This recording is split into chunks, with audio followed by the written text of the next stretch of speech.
Call the meeting to order.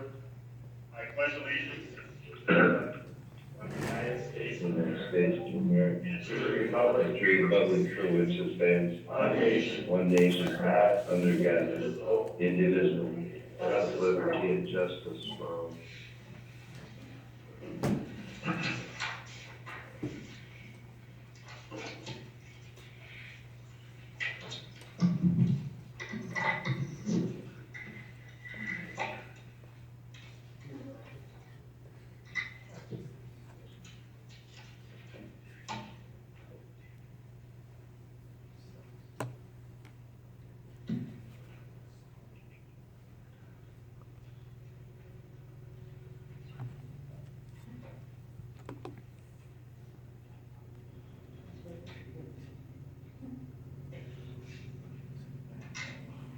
Please remember to push your yes button when we call the roll.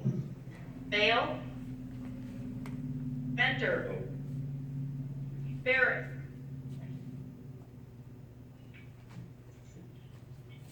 Bischoff, Bumbles, Belk, Burnett, Kane, Durr, here, Fink, Froling, Grachet, Guckenberger, Hedrick, Yep. Hurt,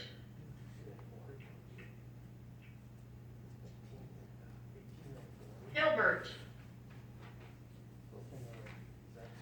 Hilgendorf, Houchin, Kemmel, Kotke, Here. Krewald, Excuse. Keel, Mahale, Molly, Molly, Marsick, Nickel, Present by phone. Schaefer, Dennis Schmidt, Jeff Schmidt, Schroffnagel, Here by phone. Schultz, Shoot. Sheehan Malloy, Yarrick, Did you get me third? Molly, No. thank you. Hilbert,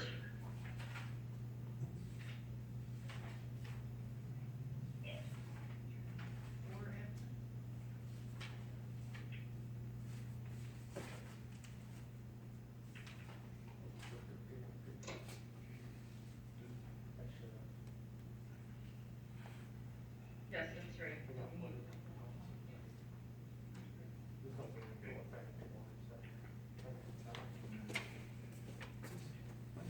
With that, I'd like to appoint Haley Kevin to County Board Supervisor District 30 to fill the vacancy. And she will be brought up to take the oath of office. I have a motion by, no, we don't need You a motion. need a motion to approve the appointment. We have a motion by Froling and a second by Bale to approve. All in favor, say aye. Aye. Aye. Against? All right. She will be brought to the front by Supervisor Tim Kimmel. For the oath of office.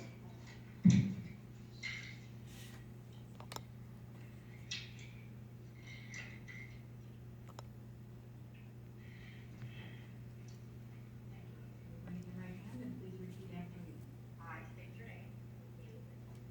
Who have been appointed to the office of County Board Supervisor, District 30.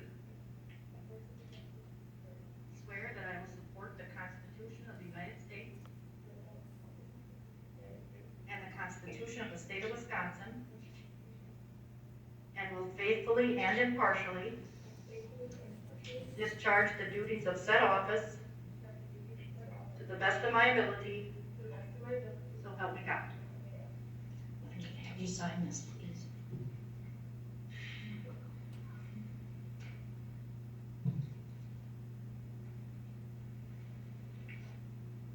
Welcome. Thank you. Then we'll take it to your seat.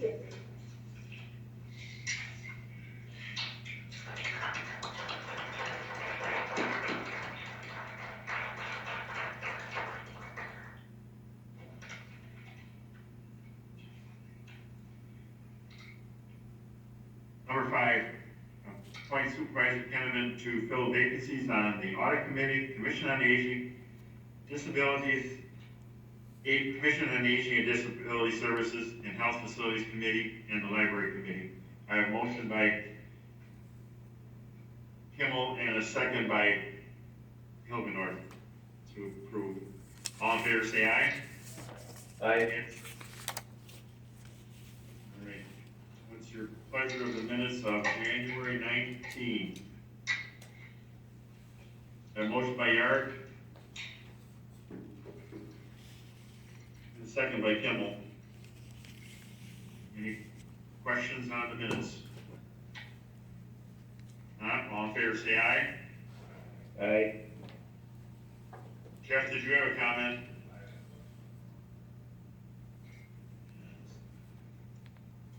But it's already done, so I don't know if it pays to even ask the question. So, but I was also gonna express, the joy that a young person has stepped forward for that position, Mary Ann Miller. I mean, a number of times I've often been critical of the fact that this room is not represented by younger folks. And obviously, I mean, I don't wanna make assumptions about your age or your gender or anything else, okay? But I'm gonna.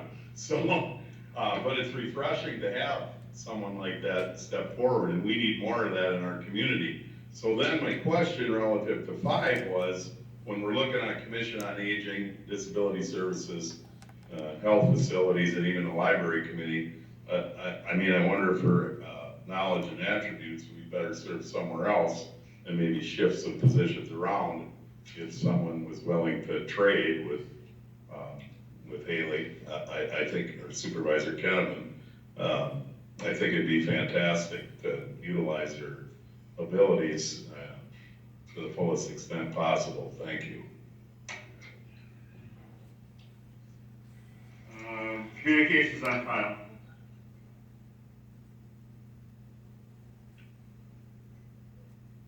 You voted on that? I can't remember. We had a motion and a second, did they vote on that? For minutes. Did we vote on the minutes? Did you vote on number 5? Yes.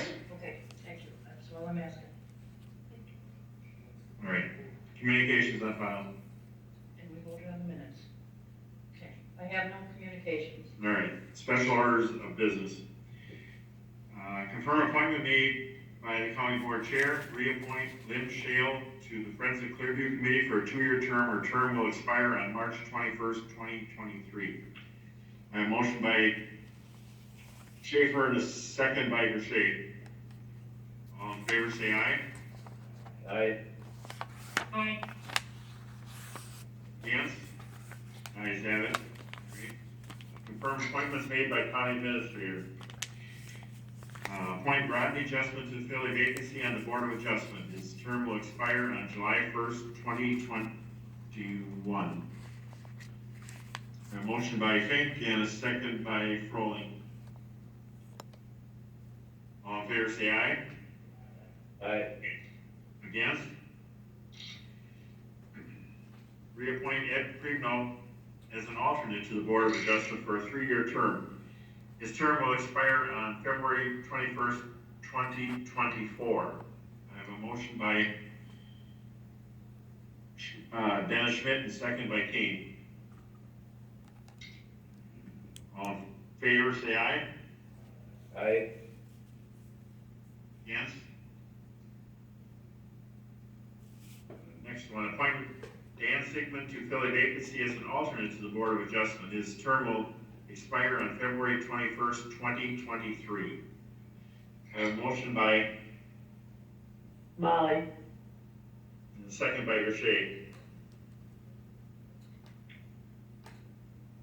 All in favor, say aye. Aye. Against? Next one is reappoint Kay Morose to the Monarch Library System Board of Trustees. Her term will expire on December 31st, 2023. I have a motion by Kane and a second by Benter. All in favor say aye. Aye. Against? Aye. All right. Mr. Bale. I would like to introduce Jeff Hoffman, our UW Extension Area Director for Columbia, Dodge, and Stark Counties.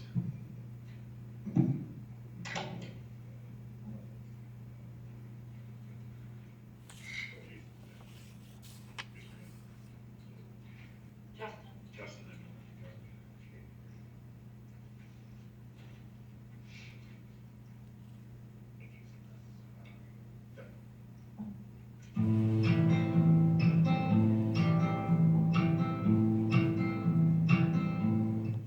So last December, Supervisors Hedrick and, Speak right to the mic. last December Supervisors Hedrick and Krewall suggested that we create, the Extension Office create a digital presentation that could be presented to the county board this spring. This presentation, short video, is the result and is satisfying that request. Thank you to them, thank you to the committee and all of you for supporting the Extension Office.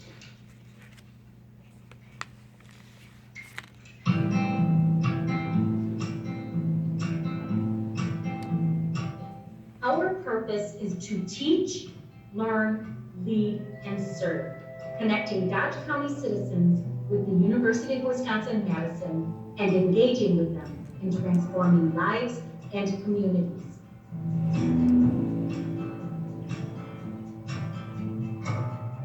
So I'm curious, what is something that you learned from doing this kit? That you didn't know Always before? help your friend.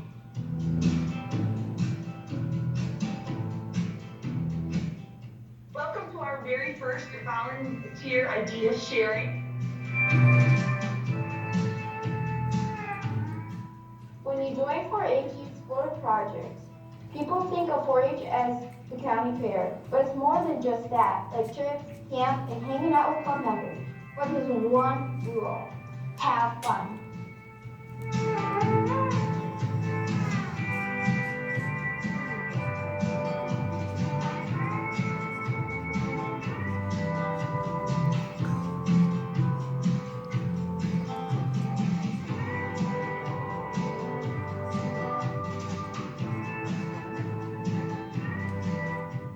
I'm sure many parents during this time of COVID have been picking and choosing their battles, especially with their teenagers.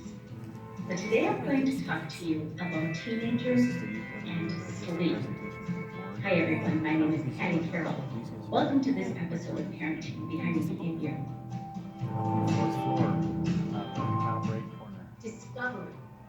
We promote lifelong learning, unbiased transformational education, and excellence through our scholarly work.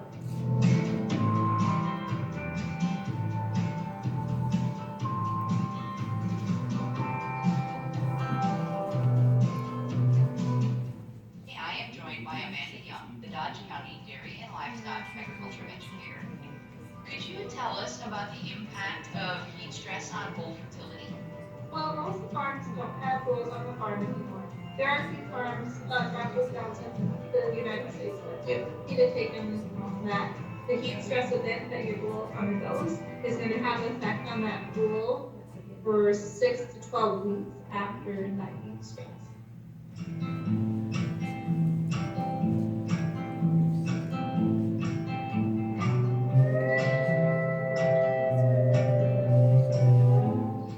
And Amanda Young, Agriculture Educator for Extension Dodge County. Today, they are going to speak with us about the fact sheet that they co-authored entitled Animal Handling During Heat Stress.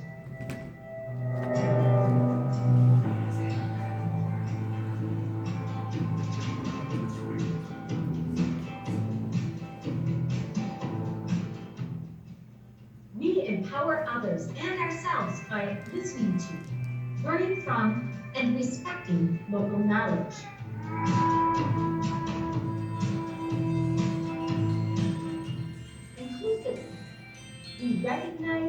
appreciate and honor the differences, similarities, and contributions of all people and communities.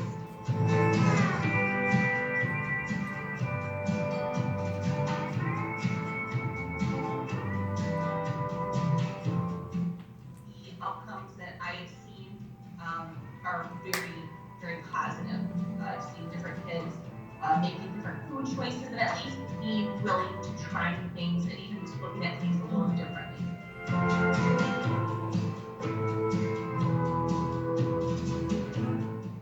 The Food Wise program has been kind enough to offer workshops for our parents that are integrated into our school family day. So it gives the parents a chance to receive some education. COVID-19 brought many challenges to our partners and clientele in 2020. Extension was able to pivot our approach to outreach and engagement, utilizing technology to communicate and maintain relationships in a pandemic year.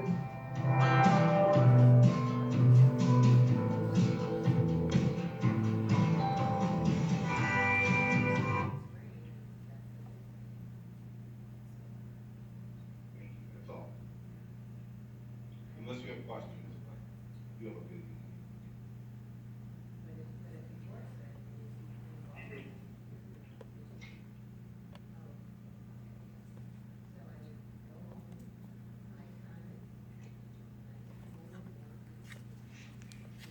That will start with resolutions on file with 20-66. Resolution 20-66.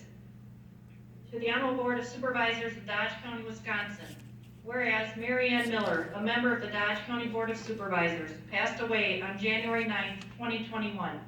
Whereas Mary Ann Miller represented the citizens of Supervisor District Number 1 and Dodge County as a member of the Dodge County Board of Supervisors from April of 2006 to April of 2012. Whereas Mary Ann Miller represented the citizens of Supervisor District Number 30 and Dodge County as a member of Dodge County Board of Supervisors from April of 2012 to the time of her passing. Whereas during these 15 years, Mary Ann Miller served as a member of various committees of the Board of Supervisors, including Aging Advisory, Chair, 2016 to 2018, Audit, Commission on Aging and Disability Services, Chair, 2019 to 2020, Courtroom Security and Facilities, Executive, Friends of Clearview, Health Facilities, Judicial and Public Protection, Chair, 2017 to 2019, Land Conservation, Land Information, Law Enforcement, Chair, 2012 to 2016, and Library Planning. Whereas during her 15 years of dedicated service to her constituents, Mary Ann Miller approached her duties in a concerned, conscientious, and effective manner. Now therefore be it resolved that we, the Dodge County Board of Supervisors, in regular session assembled, do hereby extend our sympathies to the bereaved relatives and friends of Mary Ann Miller, and make this testimony that Mary Ann Miller had a life of great honor and value in the service of her community and country.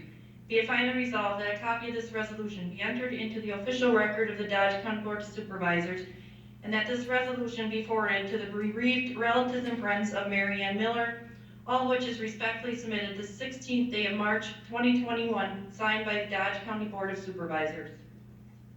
Please rise for a vote of acceptance.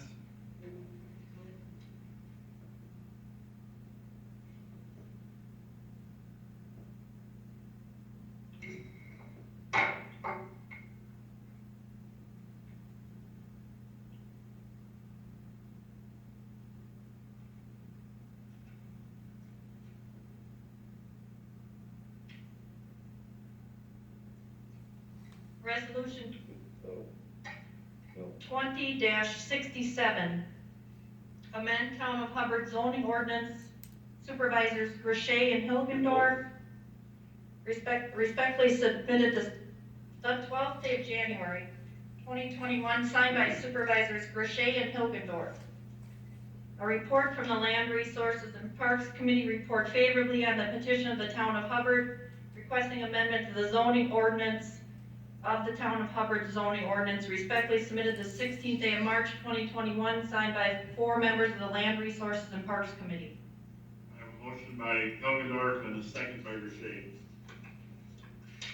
Questions on this resolution? Any questions? Any questions?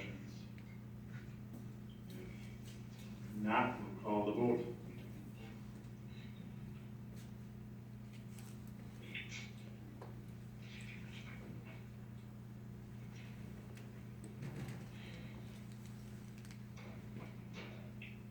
I voted. Am I gonna call the vote on this one again?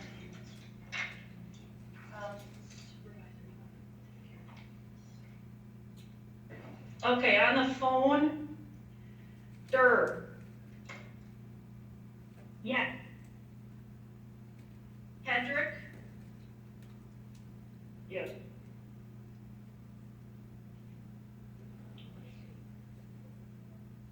Molly, Yes. Nickel, Yes.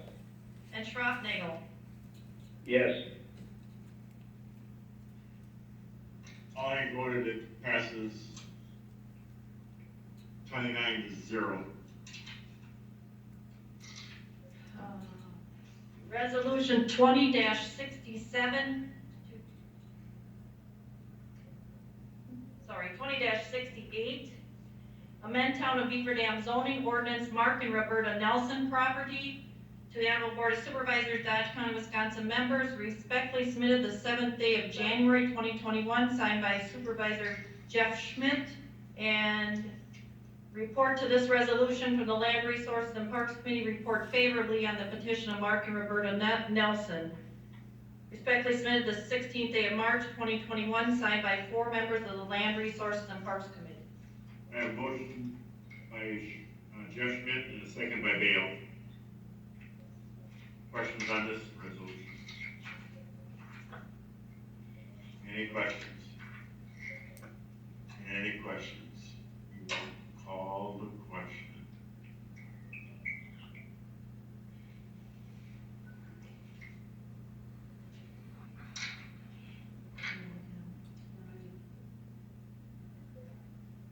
On the telephone, Hendrick, Yes. Molly, Yes. Nickel, Yes. Schroffnagel, Yes. Durr. Yes.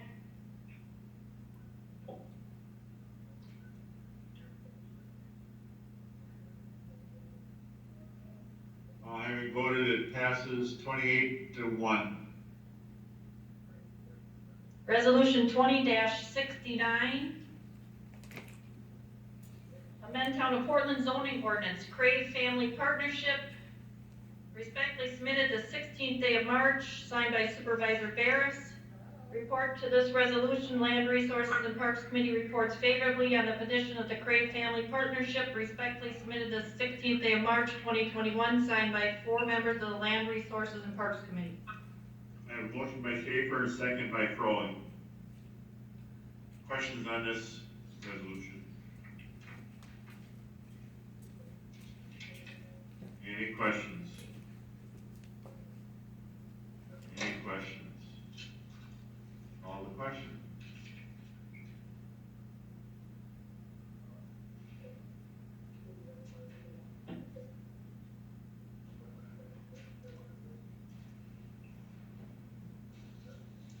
Supervisor Keel. On the telephone, Molly, Yes. Nickel, Yes. Schroffnagel, Yes. Durr, Yes.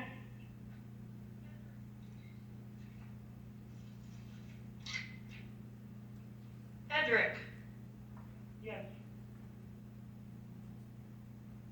I voted passes 29-0. Resolution 20-70, amend Town of Theresa zoning ordinance, Reuben and Arlene Pribno property to the Honorable Board of Supervisors, Dodge County, Wisconsin members, respectfully submitted the 2nd day of February 2021, signed by Supervisor Fink. Report to this resolution, the Land Resources and Parks Committee report favorably on the petition of Reuben and Arlene Pribno, respectfully submitted the 16th day of March 2021, signed by the Land Resources and Parks Committee. I have a motion by Fink and second by Bale. Questions on this resolution? Any questions? Any questions? Call the question.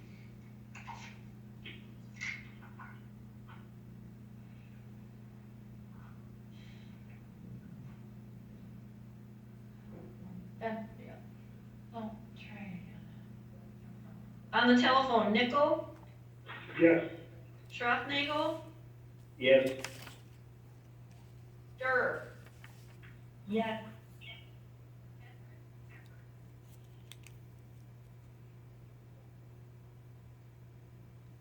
Hedrick, Yes. Ollie. Yes. All having voted, it passes 29-0.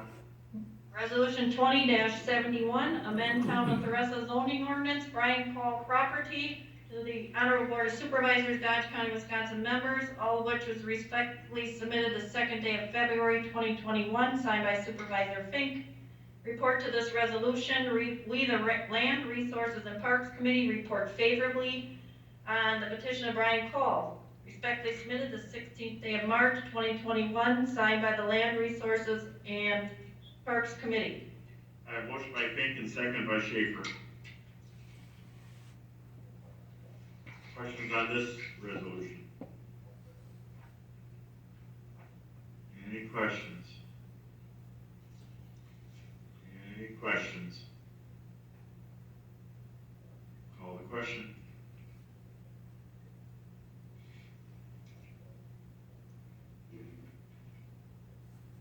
On the telephone, Schroffnagel, Yes. Durr, Yes. Hedrick, Yes. Ollie, Yes. Nickel. Yes. All having voted, it passes 28-1.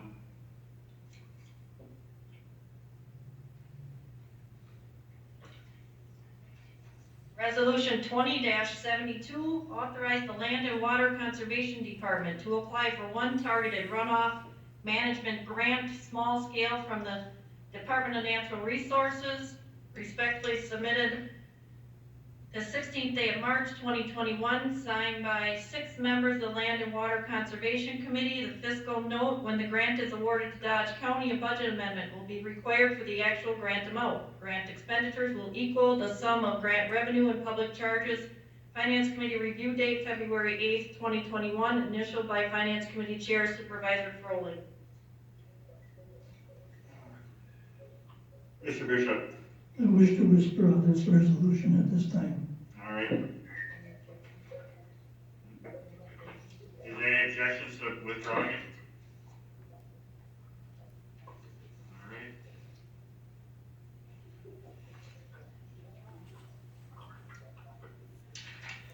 Resolution 20-73. Authorize the Land and Water Conservation Department to apply for 2 targeted runoff management grants, large scale, from the Department of Natural Resources. To the Honorable Board of Supervisors, Dodge County, Wisconsin, all of which is respectfully submitted the 16th day of March 2021, signed by the 6 members of the Land and Water Conservation Committee. Fiscal note, when the grant is awarded to Dodge County, a budget amendment will be required for the actual grant amount. Grant expenditures will equal the sum of grant revenue and public charges. Finance Committee review date, February 8th, 2021, initialed by Finance Committee Chair Supervisor Froehlich. I have a motion Bishop and a second by Dale. Questions on this resolution? Any questions?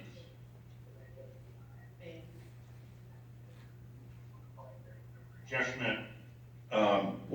What's the eligibility criteria for these grants and these targeted runoff management areas or whatever? There's 2 or 3 of them identified, 2 in this area and 1 in previous resolution. And then I guess I had questions about whether or not those same grants were available for the Beaver Dam River watershed. And how this works, or what these targeted runoff management grants actually do. John, go ahead. The two large-scale targeted runoff management grants are for the 90 element watershed plans I got for the Wildcat Creek and the Lake Mississippi Rock River watershed. I can apply up to $600,000 for cost sharing funds for landowners in those watersheds. We applied last year, and with the small scale, we applied for that last year. We did not meet the criteria. They had more people apply for it than what they had money, so we did not meet the cutoff.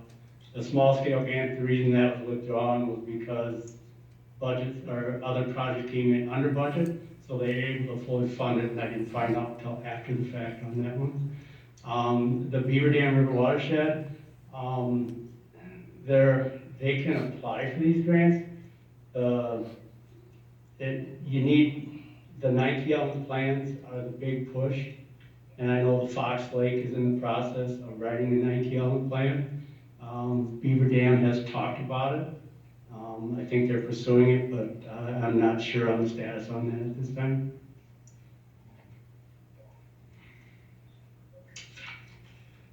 Other questions? Mr. Chairman, Go ahead, Mr. I just want to say for people not on the committee, the general concept here is that we are sharing the costs with agricultural producers to do different positive practices that help their soil, but also prevent runoff from the fields. And so it's good for everybody. So basically it's saying we don't want agricultural producers to have to pay all the costs.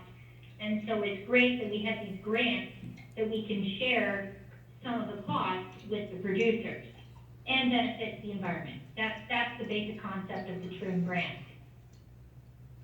That's all. Mr. Schmidt. Okay, so one of the reasons I was asking the question the way I was, so you kind of answered it a little bit, John. What you said was there were board grant applicants, and there were monies available. So in order to enhance our chances of being successful in receiving a grant, I mean, are we piggybacking with, for instance, the Lake Mississippi Lake District? If they're able to apply for these grants, are we piggybacking with them? Two entities going in it together. And then the same thing with the Beaver Dam River watershed, where we have the Fox Lake Inland Lake District and now the Beaver Dam Lake District. And the whole concept was to be eligible for grants and all of these magic monies that were gonna help us out. Are we working in cooperation with them, or are we avoiding applying for the same grants in the same areas so that we're successful at the county and they're maybe successful over there, rather than pulling our resources together? I guess, to me, a cooperative effort would make more sense, and are we doing that? Yes and no. Like I said, the 90 element plan is crucial as far as the application for the TRIM grant. 90 element plans are written on a Huck 12 size watershed. Huck 12 is roughly, the Wildcat Creek is about 26,000 acres. So there are 47 Huck 12s in Dodge County. So to write a plan for everyone, then they expect you to do the work in those plans too, whether you get the cost sharing or not. So for our department to write more plans, that would be completely unfeasible financially, staff-wise, and everything else. And I've had that conversation with the Fox Lake District, because they were under the understanding that if they write a plan, that we're going to automatically take over the workload for it. And, you know, we can definitely help, but take my guys that have the entire county and now focusing in the 2 watersheds that we wrote, to now work in another watershed that somebody else wants to have. I don't have enough staff for that. But I guess my question is, if you did it cooperatively, it'd be a joint effort. You share the pain and, of course, share our own expertise within our own county. I guess maybe I'm looking at it wrong, but. No, you're not. The reason I chose those 2 watersheds, and I know you guys got a busy schedule, is we used to have the Beaver Dam River watershed, which covered almost 1/3 of the county. It was over 85,000 acres. It covered Beaver Dam, Fox Lake, went all the way down to Mud Lake and that. We spent 15 years in that area of the watershed, doing conservation practice, working with landowners.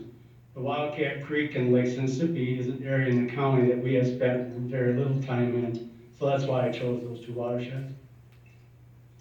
Okay, thanks. Any other questions or comments? Mr. Gutenberg. Yeah, maybe a question for a member of the committee. Why is this coming before this body here today?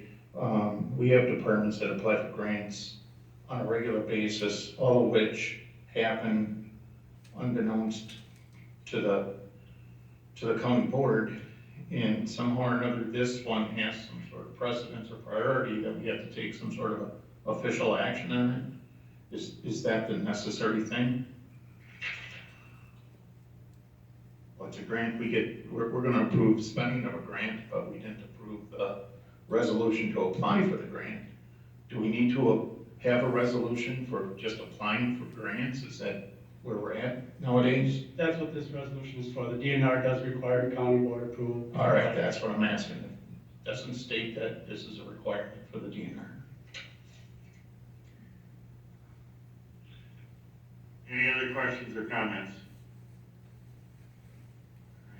Any other questions? We'll call the question.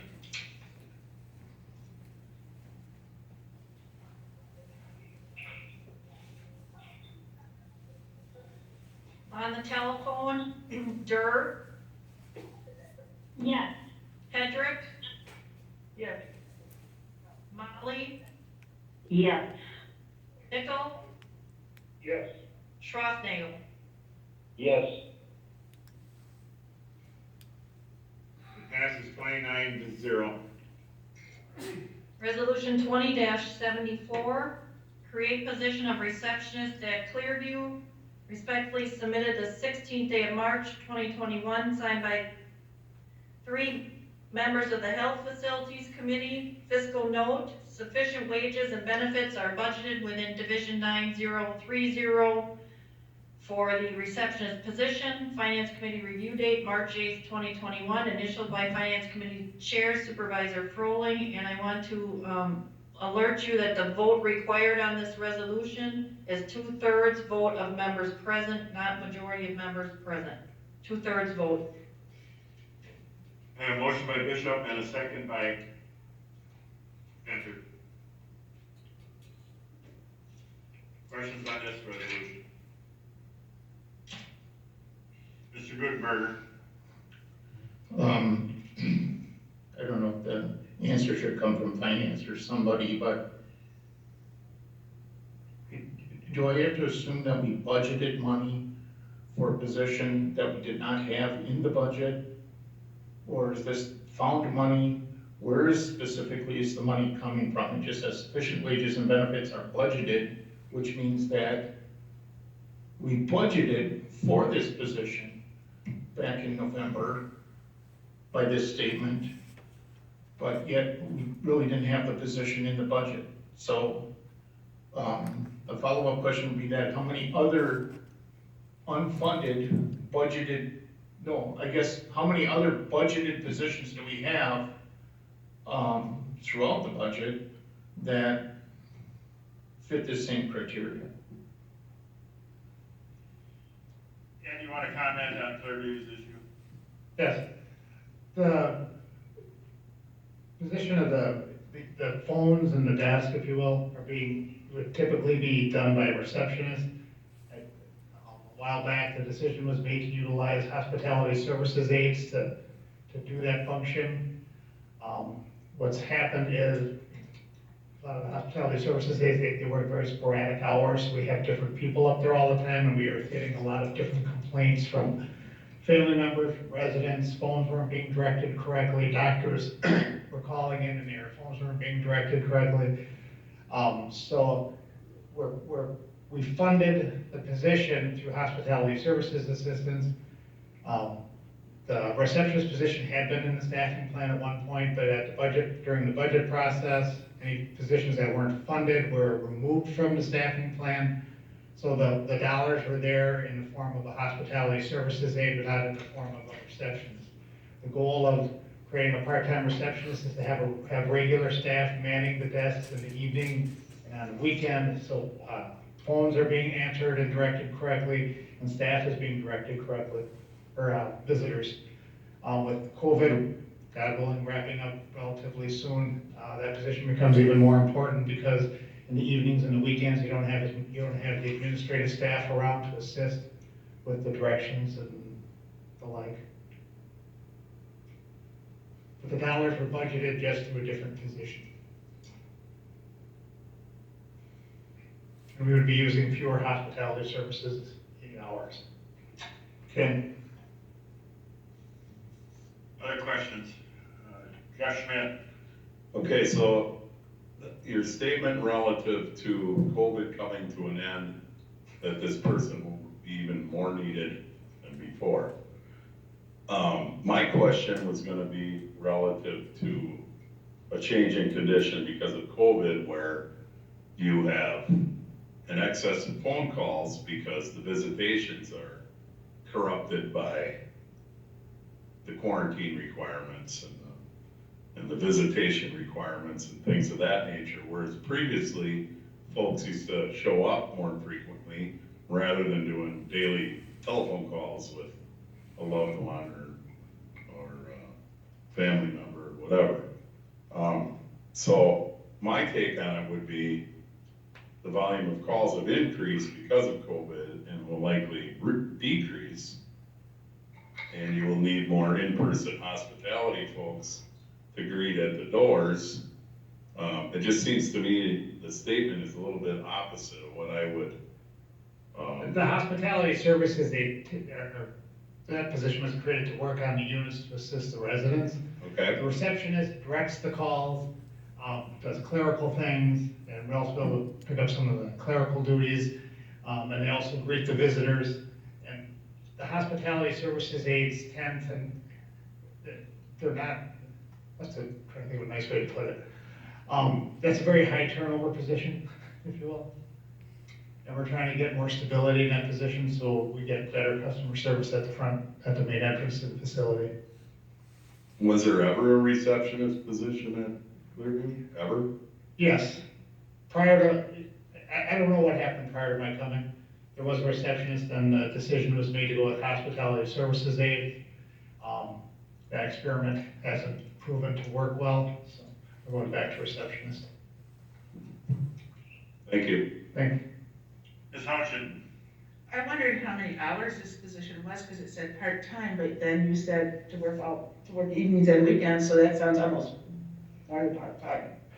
It's one part-time position, and then it's limited hours position to fill those in. The part-time position is the part that has to come before the county board, because it's considered benefited.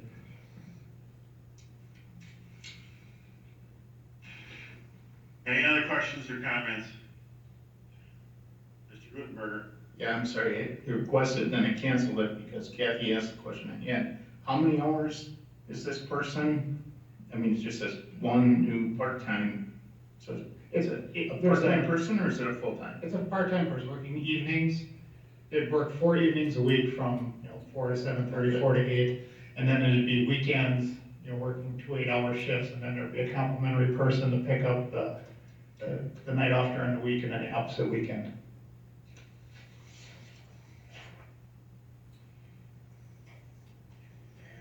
Any other questions?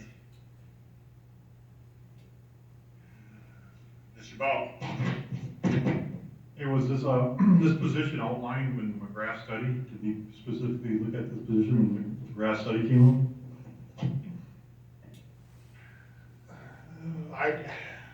The part-time evening receptions, I'd have to take a second look at it. I believe it was, I would have to look.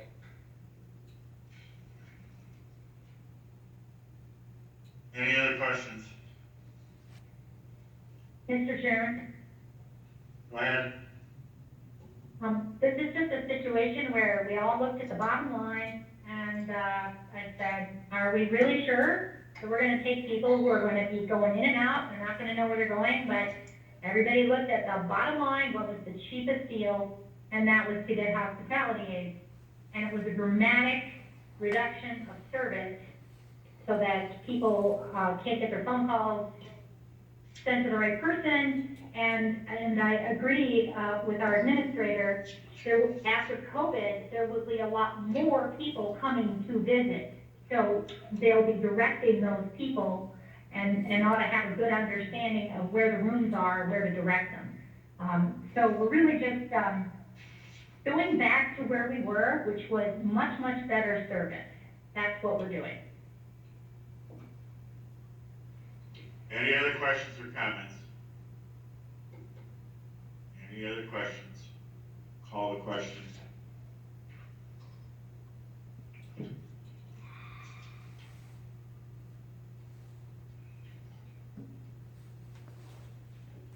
Mr. Schaefer.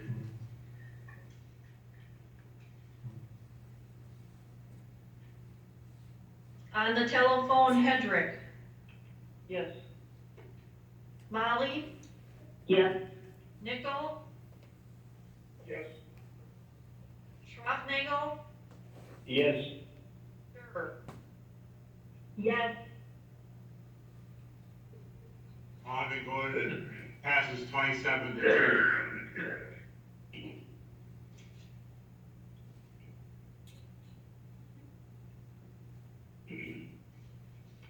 Resolution 20-75, authorizing the Dodge County Justice Facility parking lot reconstruction project, all of which is respectfully submitted the 16th day of March 2021, signed by the Building Committee and 4 members of the Finance Committee. The fiscal note, the sales tax fund has approximately $1.7 million available above the 3-month goal established by the fund balance policy. Calculations are based upon preliminary year-end data as of March 4th, 2021, initialed by Finance Committee Chair Supervisor Froling. I have a motion by Dennis Schmidt and a second by Kane. Questions on this resolution?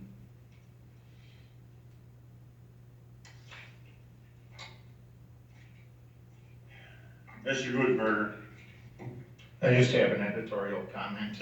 Our roads are falling apart. We borrowed $9 million from our residents so that we can start repairing the roads. And our number one concern is a parking lot, to the tune of about $500,000. That $500,000 would go a long way to paying that first year note on the $9 million in borrowing. This thing was on the agenda for 2023, and somehow or another it got pulled as a priority project. I don't know who established the priority to build a parking lot in 21 instead of 23 as it was on the capital plan.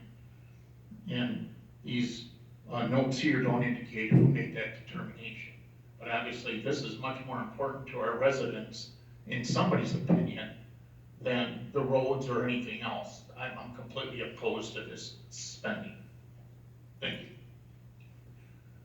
Mr. Schmidt, Jeff Schmidt. Yeah, I'm gonna claim a little responsibility for having it done now. Cause it was pulled off of last year. It was intended to be done last year and it was pulled off. I was a little critical of that maneuver for a couple of reasons. One was, of course, low energy prices, which have a direct correlation to asphalt paving and infrastructure work of this nature. I'm a little disappointed maybe that it wasn't bid a little sooner, to be honest with you. I will interject a couple of things. The Highway Committee did receive bids for County Road M, very competitive bids. There's a new bidder kind of in the neighborhood, Kartechner Brothers. There's competition in the marketplace. I think Northeast Asphalt's price reflects the fact that there is competition in the marketplace, and I think it's a good thing for all of us. I think either one could have done the job. Northeast Asphalt is by far the most economic price in this scenario, and that's the best we can hope for. I will point out that the petroleum prices are going to keep escalating, and the cost of doing this work are going to continue to go up. I'm disappointed that we haven't let for bid our other county highway paving projects. I think we're losing ground on some economies there.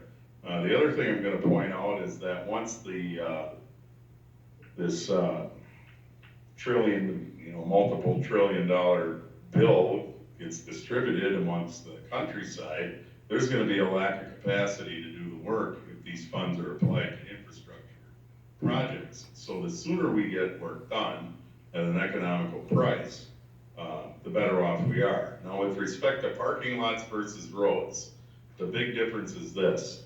If I hit a pothole or a bad spot with my tire and I bend a rim or blow a tire or wreck that, it's a couple $100, give or take. Somebody gets out in the parking lot, twists an ankle, falls down, there's handicap accessibility issues, whatever. Parking lots are different. They handle pedestrians as much as they do vehicles.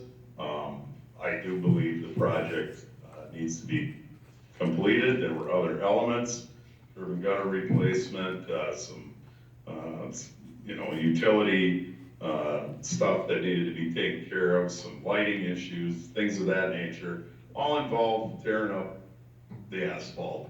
So you might as well replace it. And I support the bids as received and hiring Northeast to do the work. Thank you. Mr. Bell. Yeah, I supported this and I signed it. But one of the main reasons why I did is because when the question was asked about the parking lot situation, for you that are familiar with road ratings, 1 is terrible, 10 is the best. And when I was asked the question, what would our parking lot be rated at, it was between a 2 and a 4, which is terrible. And it should have been on capital borrowing, but it wasn't.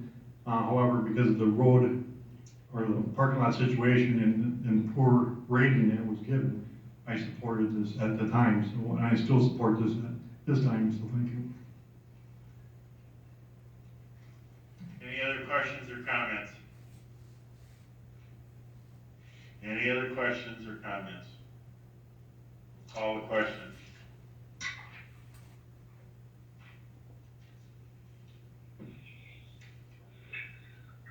On the telephone, Molly? Yes. Nickel? Yes. Schroffnagel? Yes. Durr? Yes. Hedrick? Yes. All having voted, it passes 28-1. Resolution 20-76, County Board Size Study Committee recommendation, all of which is respectfully submitted the 16th day of March 2021, signed by the Executive Committee.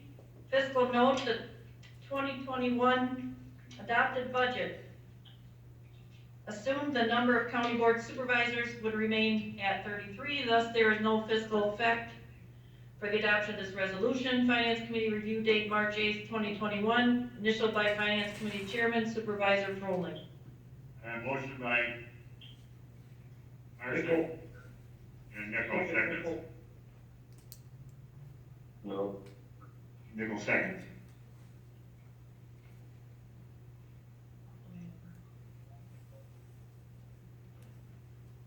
Any questions or comments? Mr. Verstegen. Yes, thank you. The questionnaire that was sent out, us, I didn't think that I could possibly answer it accurately. So, I think if you were came up with a better questionnaire, I think we probably could have made a little bit better response from the rest of the supervisors, because myself personally, I couldn't respond to it.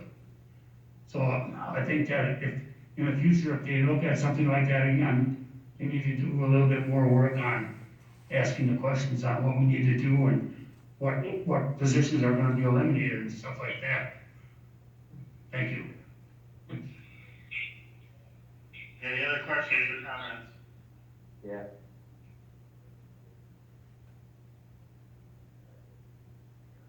Any other questions? Someone on the phone got a comment?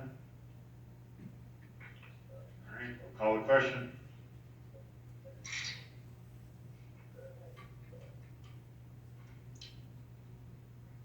On the telephone, Nickel, Yes. Nagel, Yes.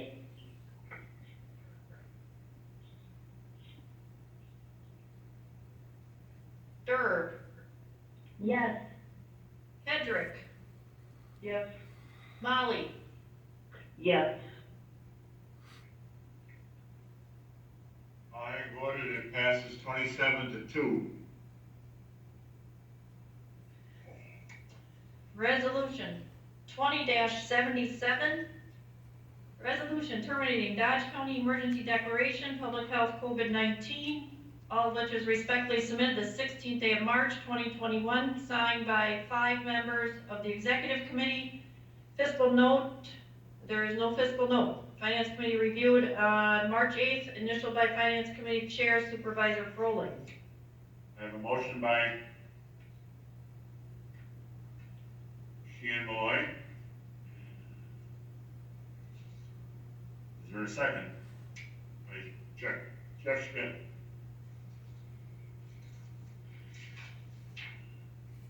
Questions or comments on this resolution? Mr. Chairman, I do. All right, thank you, Mr. Chairman. So a little over a year ago, we met with a bunch of uncertainty, created a resolution declaring an emergency, a health emergency at that. And we've all learned a lot of stuff about this COVID virus. Well, you know, I came today and I got a report on my desk like we all did, you know, a summary of week 54. And, you know, I've looked at the last 4 weeks and the trend has been down. If I go back 4 weeks, you know, the average daily new cases, 7.9, 7.3, 7.3, 5.7. When I look at the report, we get this green level, a yellow level, orange, and a red. Well, as little as 4 months ago, we were in red, and I get that. To get in green, it's a near impossibility, in my opinion, because it says less than 1 case per 100,000. Well, if we get 1 case in 90,000, you get 1.11. So it's a virus. It's not going to be eradicated. You know, like smallpox or something like that. It's going to live forever. We're going to have to adapt to it. The original resolution said a need no longer exists, then we'll go back to normal. I don't know what back to normal is going to be. Yesterday we had 1 case. Today we have 3 cases. The trend would say then that, you know, we're on a 2-person average this week over a 7-day period versus the 5.7 that we had last week. At what point do we just say, hey, we're done with this? Now, the last time the board declared an emergency was in September of 18. Okay, I went back and looked. We didn't undeclare it. It just said, hey, we have an emergency, albeit for a storm, and the emergency will disappear when the need disappears.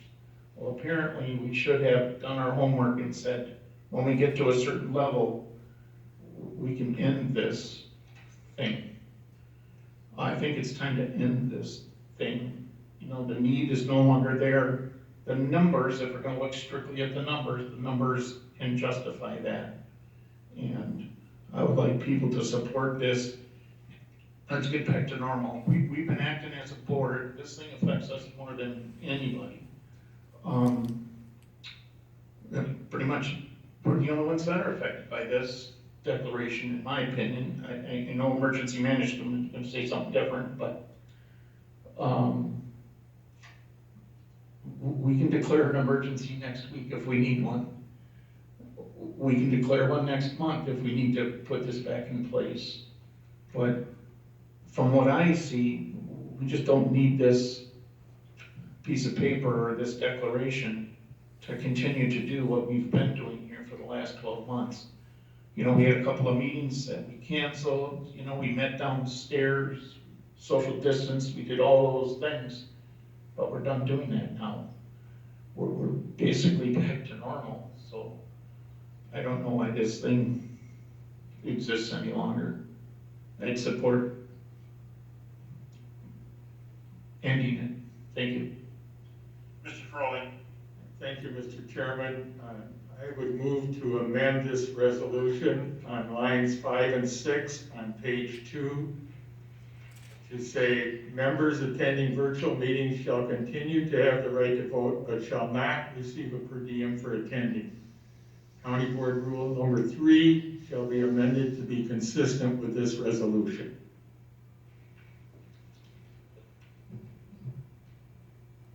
Mr. Chairman, I second that. This is Lisa Durr. Okay. All right, Karen has it in writing. So, Can I comment on the amendment, sir? okay, go ahead. I mean, the amendment is related to the underlying motion. I would support this motion with the amendment. I would not support this without the amendment. Supervisor Guggenberger talked about the stats with public health, and he talked about the virus being eradicated, and I agree, you know, in 100% eradication is, you know, not true. But if you actually look, you know, if you actually look at the actual words in public health, the green is not talking about eradication. We are in the yellow. We are in, and I will quote, community spread. As of yesterday, more than 1 out of every 5 people, so 1 out of 4, 1 out of 5, are still testing positive. Like 1 out of every 5 people are testing positive. And yellow means community spread. Yellow also means there should be rigorous testing and tracing. Green does not mean eradicate, and I'm going to quote, green means on track for containment. Now, Mr. Supervisor Guggenberger talks like we're on track for containment. And the main reason, obviously, that I support the amendment is because there are people on the phone, and it's nobody's business what the medical issues are, but certain people, either themselves or someone they live with, is really at risk for a life and death situation based on their own personal medical issues. If you look at the whereas clauses, normally those whereas clauses are just stating basic facts that support the resolution. But if you look at the whereas clause, 1, 2, 3, 4, if you look at the 5th whereas clause in this, it says, even though COVID remains a concern at the local state levels, operations throughout Dodge County, you know, including county government, are returning to pre-COVID conditions, so there's no longer a need for this declaration, which is just sort of the tail wagging the dog. Frankly, it's like saying, even though the current blizzard is a lot less than it was an hour ago, and remains a concern at the local level, people are continuing to drive as though it were pre-blizzard conditions. Therefore, there is no need for people to stay home. Just because it's less doesn't mean it's not still dangerous. And frankly, frankly, I'm not comfortable constantly going to county board meetings when we have a state order that's requiring masks indoors, and we have our federal center, CDC, saying, no, we should not be being indoors without masks. Our public health is saying we should wear masks. And so on top of saying you want to end it and make us all come in person, we have people that are still refusing to wear masks. And so it's great if some of those folks happen to get vaccinated, but the rest of the people haven't. What is the big deal about waiting 8 or 9 weeks for all of us to get vaccinated? We've gone this far. The voting system has been updated, and the balance of harm of having to put up with, 10 more seconds of getting a vote by phone versus the potential harm to somebody or their loved one who could be severely ill and die, it's just not even close. So just because somebody thinks it should be over, doesn't make it over. And I would vote to keep, there's no need anybody should get paid. Lisa, we gotta stay on the amendment. You started out on the amendment, but you're going the other way now. No, I'm sorry, I'm saying there's no need for us to get paid if we're on the phone. That's the amendment. There's no need for us to be paid. I completely agree with that. But with the amendment, you don't have to choose between voting or getting sick and representing your constituents. So Okay. I would support this with the amendment. Mr. Ball, do you have comment on the amendment now? Sure. On the amendment, I support the amendment and for nothing more and less than democracy in our political system. I mean, we're elected to represent our constituents. And if you're not attending in person, you should still have an outlet to be representing your constituents. And that would be only fair on our democracy, and that would be through the phone network for our voting. And a lot of it's not even our own fault. I mean, I've been quarantined twice since this whole pandemic, and I've had COVID once already. And that wasn't to my liking or my doing. However, I still believe in democracy, and I do believe that I have a right to represent my constituents, and that would be on the phone. Shan Malloy.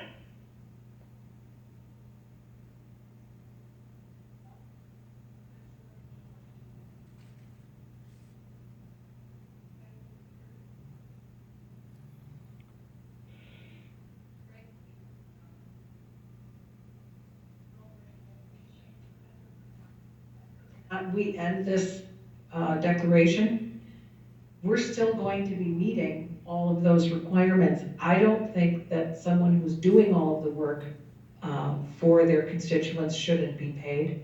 I'm going to come to meetings either way. I'm going to wear a mask, I'm going to social distance. For me, what would you have said a year and a half ago when someone didn't come to a meeting because they were ill? Did they suddenly stop being a democracy? No. Did they stop representing their constituents? No. Many people in this room have missed a meeting for personal reasons. They might go on vacation. That didn't mean they stopped representing their constituents. We entered into this because there was an emergency. We've had a year. I personally, there are a lot of ways to remain safe and expect the same of ourselves that we expect of our constituents. Our constituents are expected to go to work. They are not being given special treatment, and we're asking that we be privy to a policy.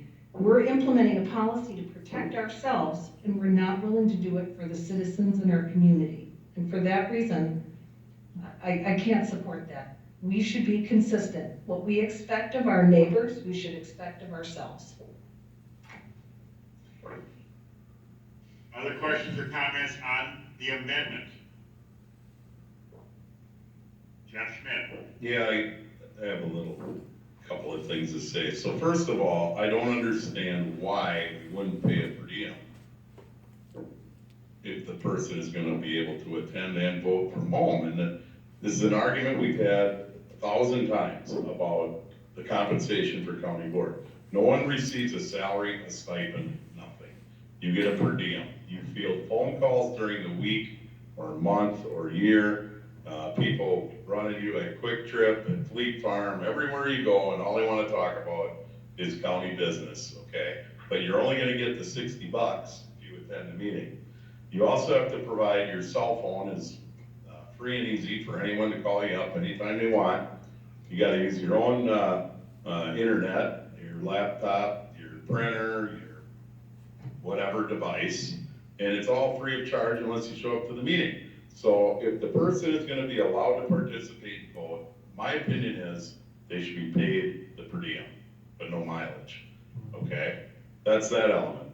Now, I will point out that a year ago, I think I was the one who made the motion to suspend the rules of order and immediately take up the emergency emergency declaration at our county board meeting in April or whatever that was last year.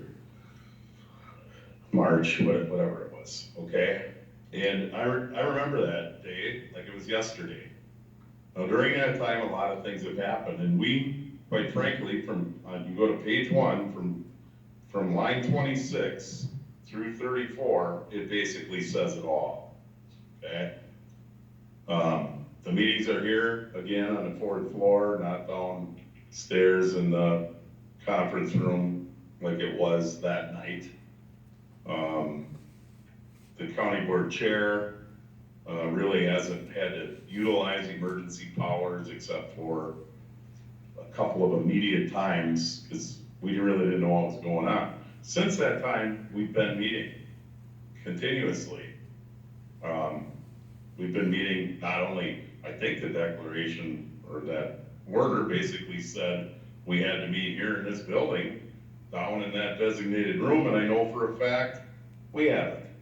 Okay? We've met all over the county. Highway shops, town halls, you name it, conducting county business. So to me, the emergency declaration is worn out. We booted this thing around 1 million times. My personal opinion is we should go back to if we remove the emergency declaration, we should go back to our original rules of order, which say you can attend the meeting electronically, but you can't vote, you're not paid. That's what the rules of order say. So with that being said, I cannot support the amendment. I think there are other ways to deal with that, potentially vote by proxy, potentially step out of your seat. I know at the town of Beaver Dam, we had a situation, person had a very serious medical situation. I think I can say he had a heart transplant, okay? During COVID, couldn't come to town board meetings. In the statutes, there's a provision where that person can step aside and someone can be appointed to that seat. So I think there are elements within the statute that would allow representation. And I think we should return to our original rules of order. And I can't support the amendment. Thank you. Mr. Froelich. Thank you, Mr. Chairman. I made the amendment as a compromise. I don't want to see people not voting and their constituents not being represented. If we pass the resolution as printed, we're going to be taking several people, making them make a decision whether their health is important enough to not attend a county board meeting, and then therefore their constituents are not represented. And I think this is a reasonable compromise to allow both things to happen. So I would encourage everyone to vote for the amendment. Thank you. Mr. Burnett. Thank you, Chairman. The only reason I'd be against the amendment, well, first of all, I agree with most of the stuff that my colleague Schmidt had to say. But one of the reasons that I would be against this amendment is there's no sunset clause. I would like to, if we're going to vote on an amendment like this, there should be some type of sunset clause. Thank you.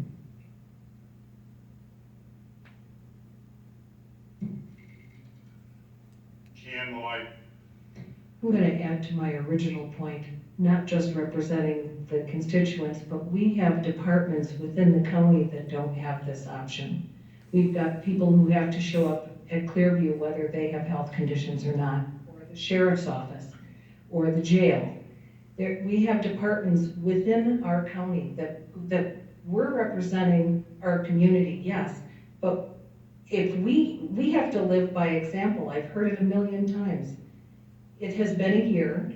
I totally agree. We have an obligation to represent the different districts in this community, but it has been over a year, and we have been abiding by the safety recommendations of the state. We stay socially distant. We keep our masks on, most of us. And there are ways around this to end the declaration of emergency and get back to county business the way it was intended. We all went around and asked for support, and we said we would do this job, and now we're asking for special treatment, and I just don't agree with that. Mr. Furley. Yeah, thank you, Mr. Chairman. In response to that, some departments are 24/7 and have to be represented. If there is a employee who has COVID or has been exposed, someone else is having to cover. And at this point, we are allowing people to work from home if they're in a department that is not a 24/7. I think, if we use the analogy that is being suggested there, I believe we're saying, okay, I'm gonna let somebody else represent my constituents if I have COVID. So I believe we should allow voting at this time. So thank you. Any other questions or comments on the amendment? All right. We're going to be voting on the amendment. If you agree with the amendment, you vote yes. If you don't, you vote no. On the amendment.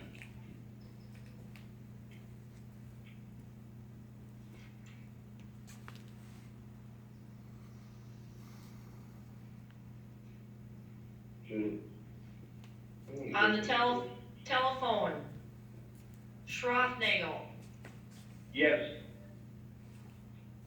Durr, Yes. Rick, Yes. Molly, Yes. Nickel, No.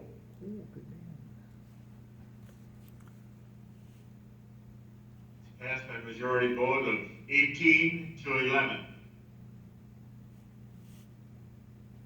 The resolution is here now as amended.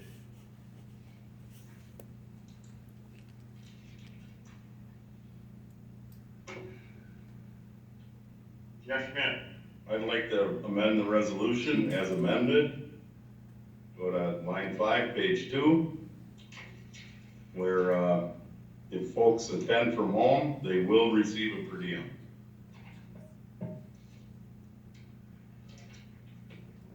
Who was the second? Mr. Bell.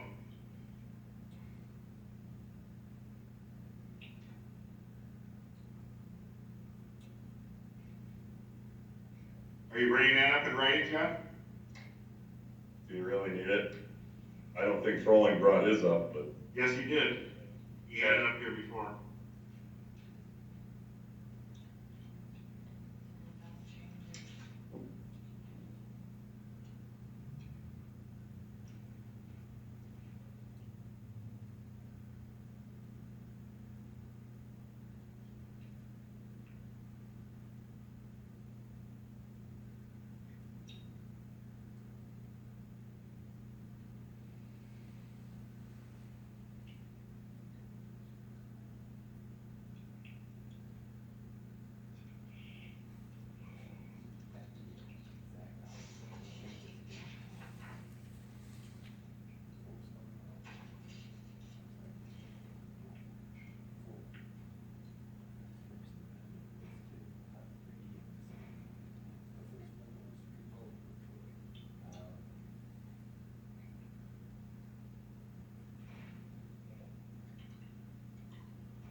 members attending virtual meetings shall continue to have the right to vote, but shall receive a per diem for attending.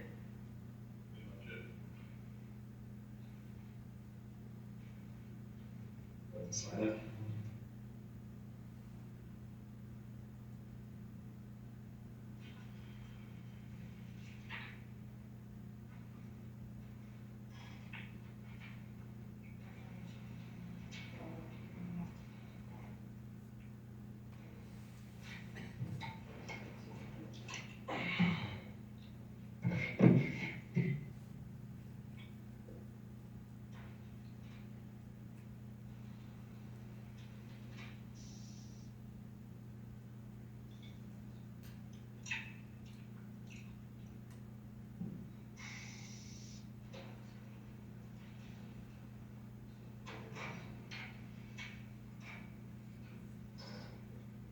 That it, Jeff? Supervisor Schmidt? Got a screen?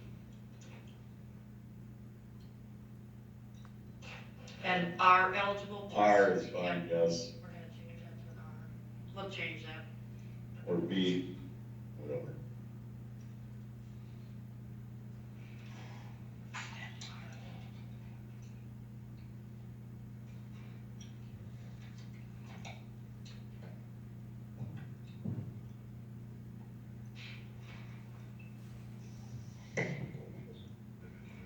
All this. All these. No. All those resolutions. Is there a second to that? Mr. Bell did, yeah.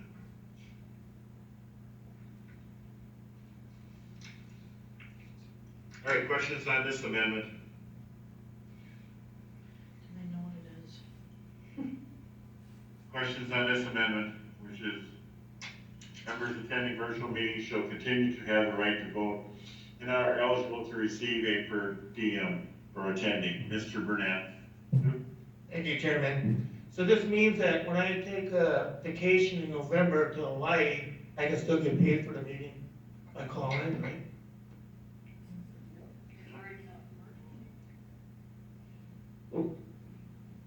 It depends if we're in emergency though.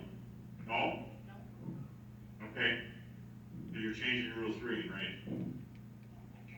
Seriously? Let me read. Go ahead, Kim. If this amendment is adopted, part of the original amendment was to make Rule 3 consistent, and what will happen if this amendment is adopted, we will go back to Rule 3 and strike out that first intro language, which says, in the event of a declared emergency. So the answer to your question, Supervisor, is yes.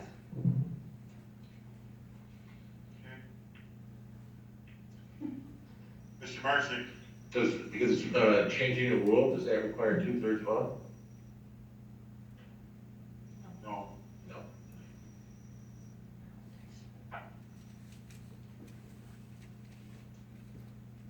No. All right, any questions? Mr. Bender. I don't mean to sound ridiculous, but it sounds to me like all of us could stay home, participate in a virtual meeting and get paid. I don't think that's the intent, but that's what could happen. That's what could happen, exactly. Jeff Schmidt. You know, the flip side is, we want to encourage attendance, okay? So, the other way, the previous amendment discourages attendance. Yeah, you're not gonna get paid, but again, my argument is about the use of all your personal devices, all of your time. You have to read the packet, you have to hopefully do a little research, become versed in the material that's in front of you, participate in the discussion. It's next to impossible when folks are participating remotely. I've tried to do it, I have done it, okay? At a number of committee meetings, at a number of, well, I take that back, I don't think I've done it for a county board meeting, okay? But it's like next to impossible to understand folks. And here's the thing, when you're listening virtually, it's a mess. I would prefer to require attendance, period, but obviously the vote didn't do that, right? So now I'm struggling with the idea of how do you not compensate someone for their time if they're truly participating in the meeting with their own device at home. I'm gonna come to the meeting no matter what. And, I don't wear a mask, everyone knows that, but knock yourself out, thanks. Mr. Gutenberger. Yeah, as I sit here, ponder Mr. Frolling's amendment, and we changed the resolution, now we're gonna change it, in essence, back to the way it was before the amendment from Mr. Froling.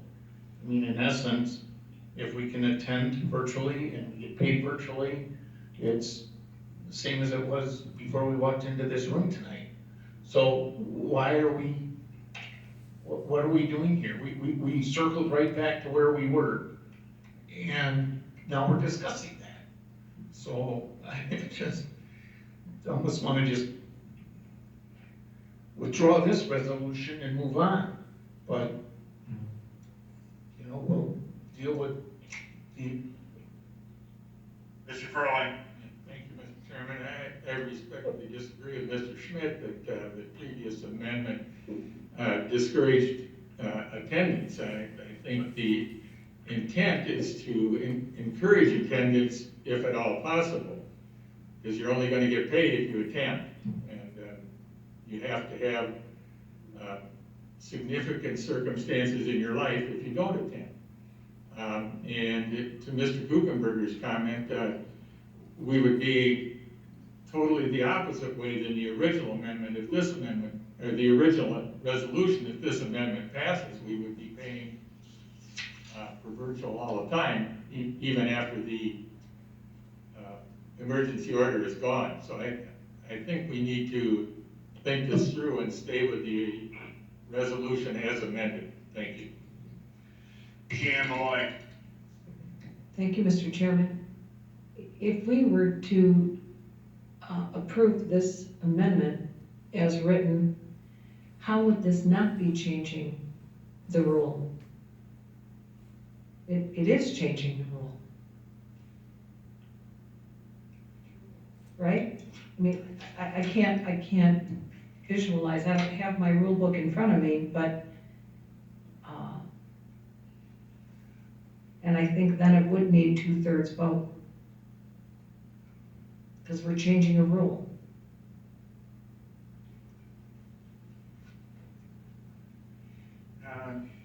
Jeff Schmidt. Okay, so this kind of goes back to what Supervisor Guckenberger was talking about before, where we're never gonna get to zero. And that's where we gotta get to go green. And, so we can play all the games we want all day long. The reality is, if the $60 gift card for filling out the survey is incentive to show up to the meeting, you're in it for the wrong deal, right? But the reality is, you pay a price. And these folks are at home, they deserve to be compensated. I don't disagree with the previous vote, but I do believe those folks at home, if they're gonna participate in that manner, good deal. Let's pay them. Thanks. Ms. Motion. I'm confused. I'm just confused. So tell me, how does this amendment go with the resolution? Because the resolution, we're ending the pandemic, the emergency order, correct? But then this resolution, I don't know how they tie together. Can you, somebody explain it to me? So I know what I'm voting on. We're voting, right now, we're voting on this amendment. And the question, the issue to me is, it's like, we're gonna get paid. Do you wanna get paid for attending virtual meetings or not. That's the question on this amendment. That's where we are right now. But then the resolution would end all virtual meetings, wouldn't it? It could. It could, okay.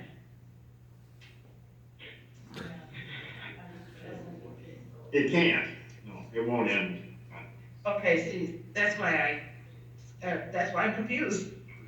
Jeff, you've talked 3 times in 5 minutes. You're off the calendar here on his amendment. Let's.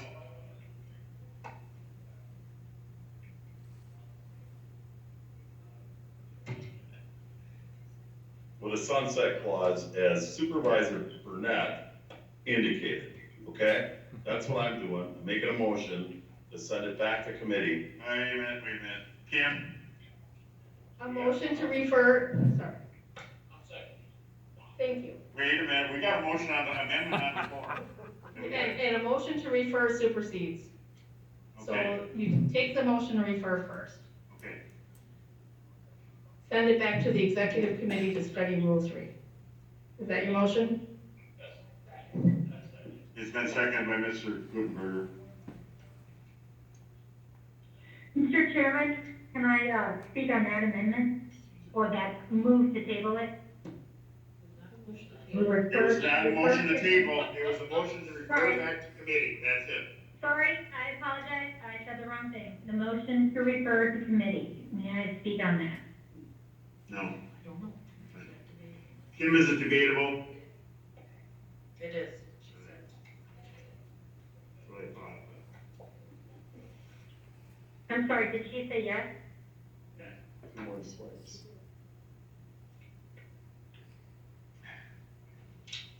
Yes, a motion to refer is debatable. So, may I speak on that? Go ahead. I would support that motion. I think we're getting very loose with our vocabulary. It is not correct that green means no cases. I suggest everybody go back to the public health site and read it, because we're saying things that are not accurate.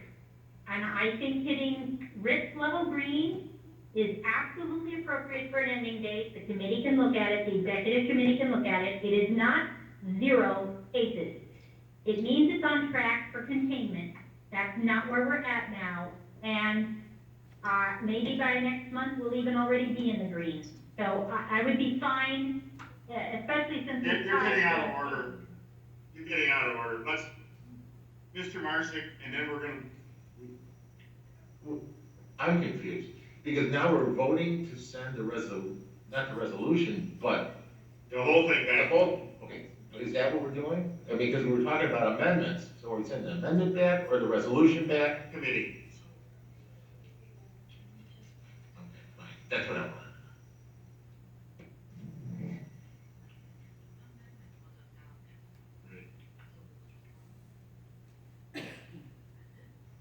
Yes, that's what's gonna happen. The committee, it's gonna go back to committee as amended, but refer back to committee. If they vote to send it back to committee. As amended. Mr. Chair, Yes. this is Tom Nickel. I'm wondering if it's being sent back. I have a question about something else to clarify. If we're terminating the emergency declaration, is that for all peoples? So we will have no staff working from home anymore either? No. This is, just deals with the county board. Thank you. Mr. Chairman, Jennifer Hedrick on the floor. Just wait a minute, we're getting it up there on the. Right, so who's?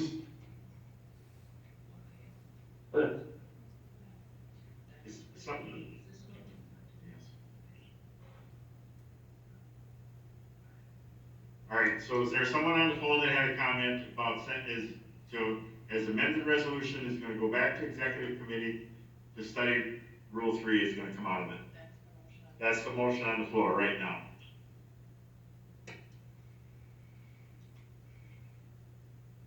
Jennifer Hedrick on the phone. I have a general question, I guess, relating to Rule 3, the motion on the floor now, and the resolution in in total, looking at it, the resolution does not just address,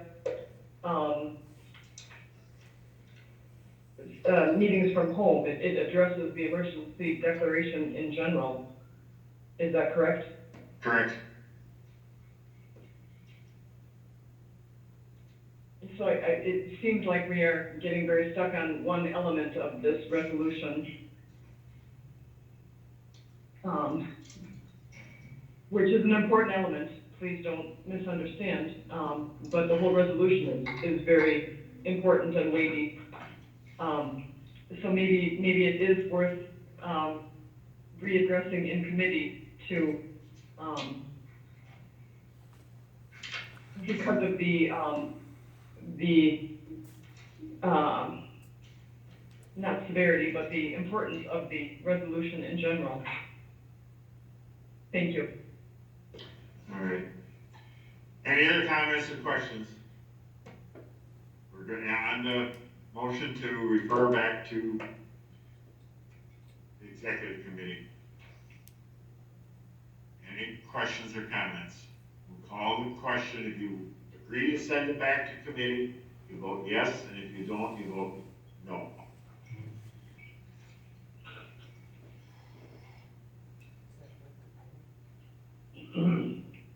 On the telephone, Durr, Yes.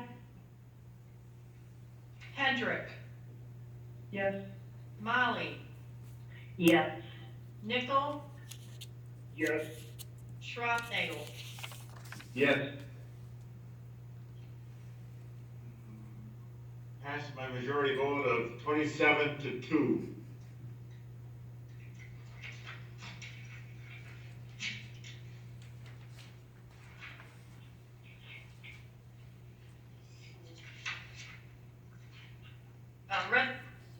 Resolution 20-78, restrict out-of-state travel during declared state of emergency, respectfully submitted this 19th day of January 2021, signed by Supervisor Guckenberger and Sheehan Malloy. I have a motion by Gutenberger. Sheehan Malloy seconds. Questions or comments on this? Mr. Gutenberger. Thank you, Mr. Chairman. I'm going to read from the CDC website, direct guidance. It says travel increases your chance of spreading and getting COVID-19. CDC recommends that you do not travel at this time. Delay travel and stay home to protect yourselves and others from COVID-19. Then it lists a whole series of what you should do if you, quote, must, and must is emphasized here. It's bolded and it's a little bit bigger than the rest of the text. So what got me going here is if we're going to have a declared state of emergency and we're going to have people working at home and we're going to stay socially distanced and all of these other factors, then why would we not follow CDC guidelines for travel? You know, we're going to try to follow all these other guidelines, you know, and we're separated by space and, you know, of course, things have changed. You know, I walked into the door wasn't sanitized. The elevator buttons weren't sanitized. We all touch these things, you know? So, all I'm saying is if we're going to have a declared state of emergency and we're going to continue to operate under that declared state of emergency, then we should follow the CDC guidelines and tell our employees we're not going to allow them to travel out of state, perhaps get sick and bring whatever back with them. And it's a very simple resolution. The executive committee has control, or I should say approval, of all out-of-state travel. I mean, that's in our board rules. And this just expands upon that a little bit, that during this declared state of emergency, we're not going to allow our people to travel out of state. Thank you. Mr. Marksnick. Well, originally this resolution was submitted about a month and a half ago, maybe even longer. It went to executive committee. In that time frame, we've had a good number of people become vaccinated. The vaccine works well. There's just an article out in the New England Journal of Medicine this week from Israel.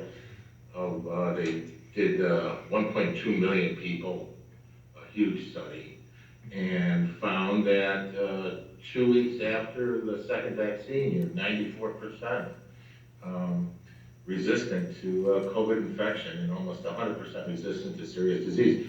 This does not take into effect people who are vaccinated. And I think that's the shortcoming of this resolution, and I think it should be modified and amended to allow people who are vaccinated to become, to do out-of-state travel. Other questions or comments? Jeff Yes, Schmidt, sir, I have. just hang on the phone here. Jeff Schmidt. Meeting, Supervisor Marzick brought up the injection. I don't call it a vaccination yet at this point. So first of all, we'd have to, ask private information from folks. Did you get the injection? You would have to say, yeah, I got the injection. Did you get both rounds of the injection? Yeah, I got both rounds. Okay, do you have evidence of that? Right? You can't pry into folks' health that way, I don't believe. Secondly, what about folks that have antibodies, okay? So I raise my hand and I say, I give blood regularly and I've been tested for antibodies and I have the antibodies. So why can't I travel, okay? There's a lot of unknowns out there with the whole deal. And I just don't believe adding a caveat to this resolution is the way to go. Either we practice what we preach or we don't. And that's pretty much it. Thank you. Mr. Grishay. Thank you. I can understand saying that Dodge County employees cannot travel while working for the county. But for you to say that they can't leave Watershed or go travel on their own time, that's just not right. But the way I read it, it says all state travel for employees of Dodge County will be canceled unless further medically necessary or deemed necessary by law. All further out-of-state travel will be denied until such time as Dodge County Board of Supervisors rescind the current declared state of emergency. So to me, it's telling me that a person on their own time can't go out of state. In the way of an amendment. Mr. Chairman, can I speak before we do that? I've been waiting. Go ahead. Mr. Grishay is absolutely correct. With or without an amendment, there's a constitutional right to travel. This is pretty basic. These are not the same thing. There's a constitutional right to travel. That's why our own federal government is recommending it rather than mandating it. There's a constitutional right to travel. There is no constitutional right to go without a mask in a pandemic and expose other people. These are two different things. One has been litigated over a century, and that's the right to travel. And it's not constitutional. So you can ask the court counsel's opinion. I mean, I looked it up a few cases, and that's why the CDC is not mandating it. So this is absolutely unconstitutional. Mr. Chairman, I have a proposed amendment, and I will bring it up, but it's so now therefore be it resolved, all executive committee approved out-of-state travel. And so I'm injecting 3 words there, executive committee approved out-of-state travel. Somebody would second that? Okay, I'll bring it up. And by the way, in response to Ms. Durr's comments about constitutional right to travel and stuff, this body does have the authority for our employees to approve out-of-state travel. And that's not a constitutional thing or anything, it is a rule by our body, and it's a policy of the county. So Yeah. all we're Well, doing there's is cases that would accenting. say otherwise. The cases were about municipalities who made those rules, so no, I disagree.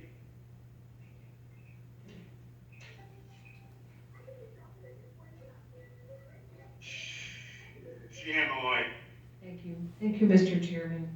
this is on the amendment now. Because we have to have we gotta have the amendment, we gotta add that in there. And that's- I'll wait my turn till after the amendment. This resolution had nothing to do with personal travel. It was work-related travel.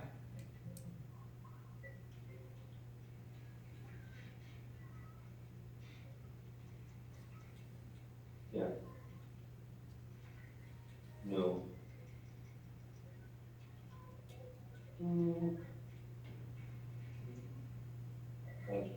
That's all.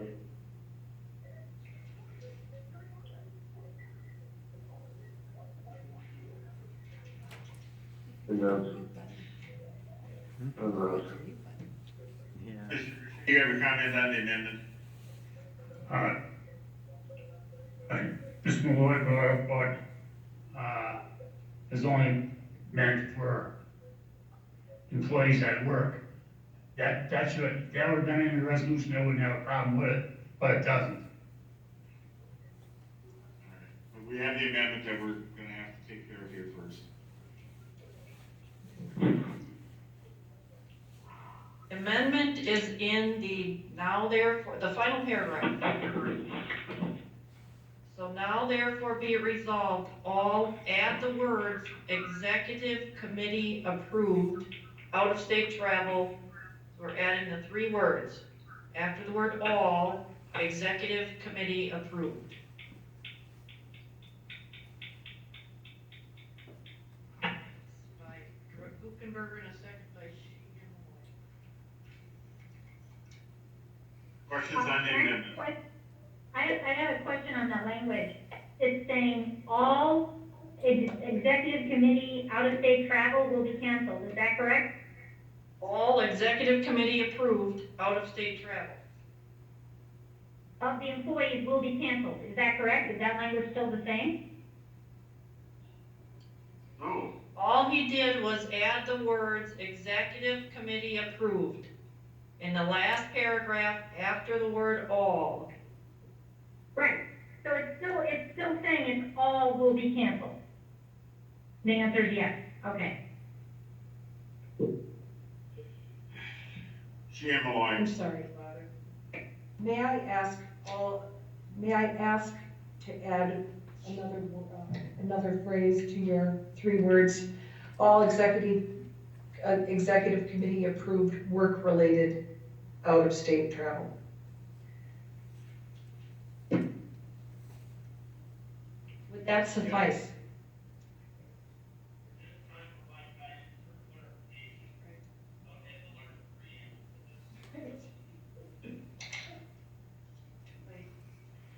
All right, we got this one on the floor unless they're gonna amend it again. So the amendment, Go ahead. am I understanding, I don't know, I'm with Ms. Houchin, I think.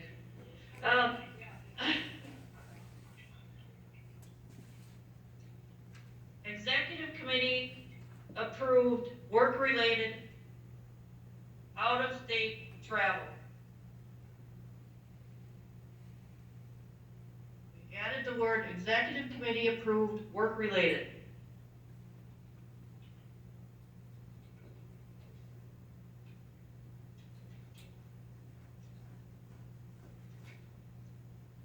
Right. Is that the amendment you want now? All right. Any other questions? We're gonna call the amendment. If you agree with this amendment, you vote yes, and if you don't, you vote no.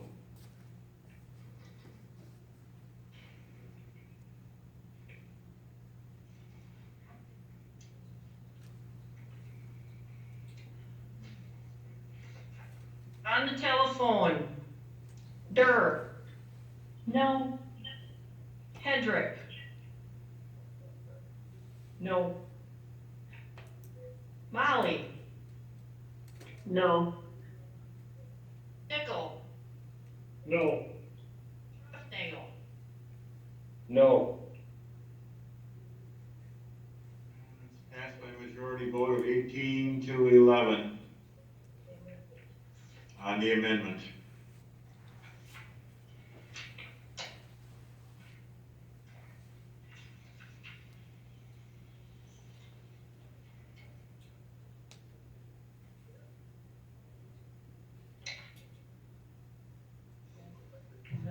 Right, now we're back to the resolution as amended. Mr. Marsick. I've got a question for corporate counsel, because this changes or modifies a rule. Does it require a supermajority? The rule says that the executive committee has a right to travel, to appropriate travel, and since this is changing that, why wouldn't it? If you said that for Tuesday, you're not allowing it, you're saying you're restricted because of this, because of the emergency order that you cannot do travel. So you gotta get close to that mic.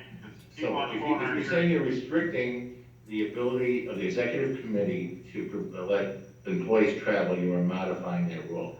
You might as well say the fourth Thursday of every month you can pass this rule. It's a restriction on that rule. Kim, you have a comment? Why doesn't it sound like it's on? I'm trying to find the rule that talks about executive committee approving out-of-state travel. Rule 1's really long. Takes me a minute to read it.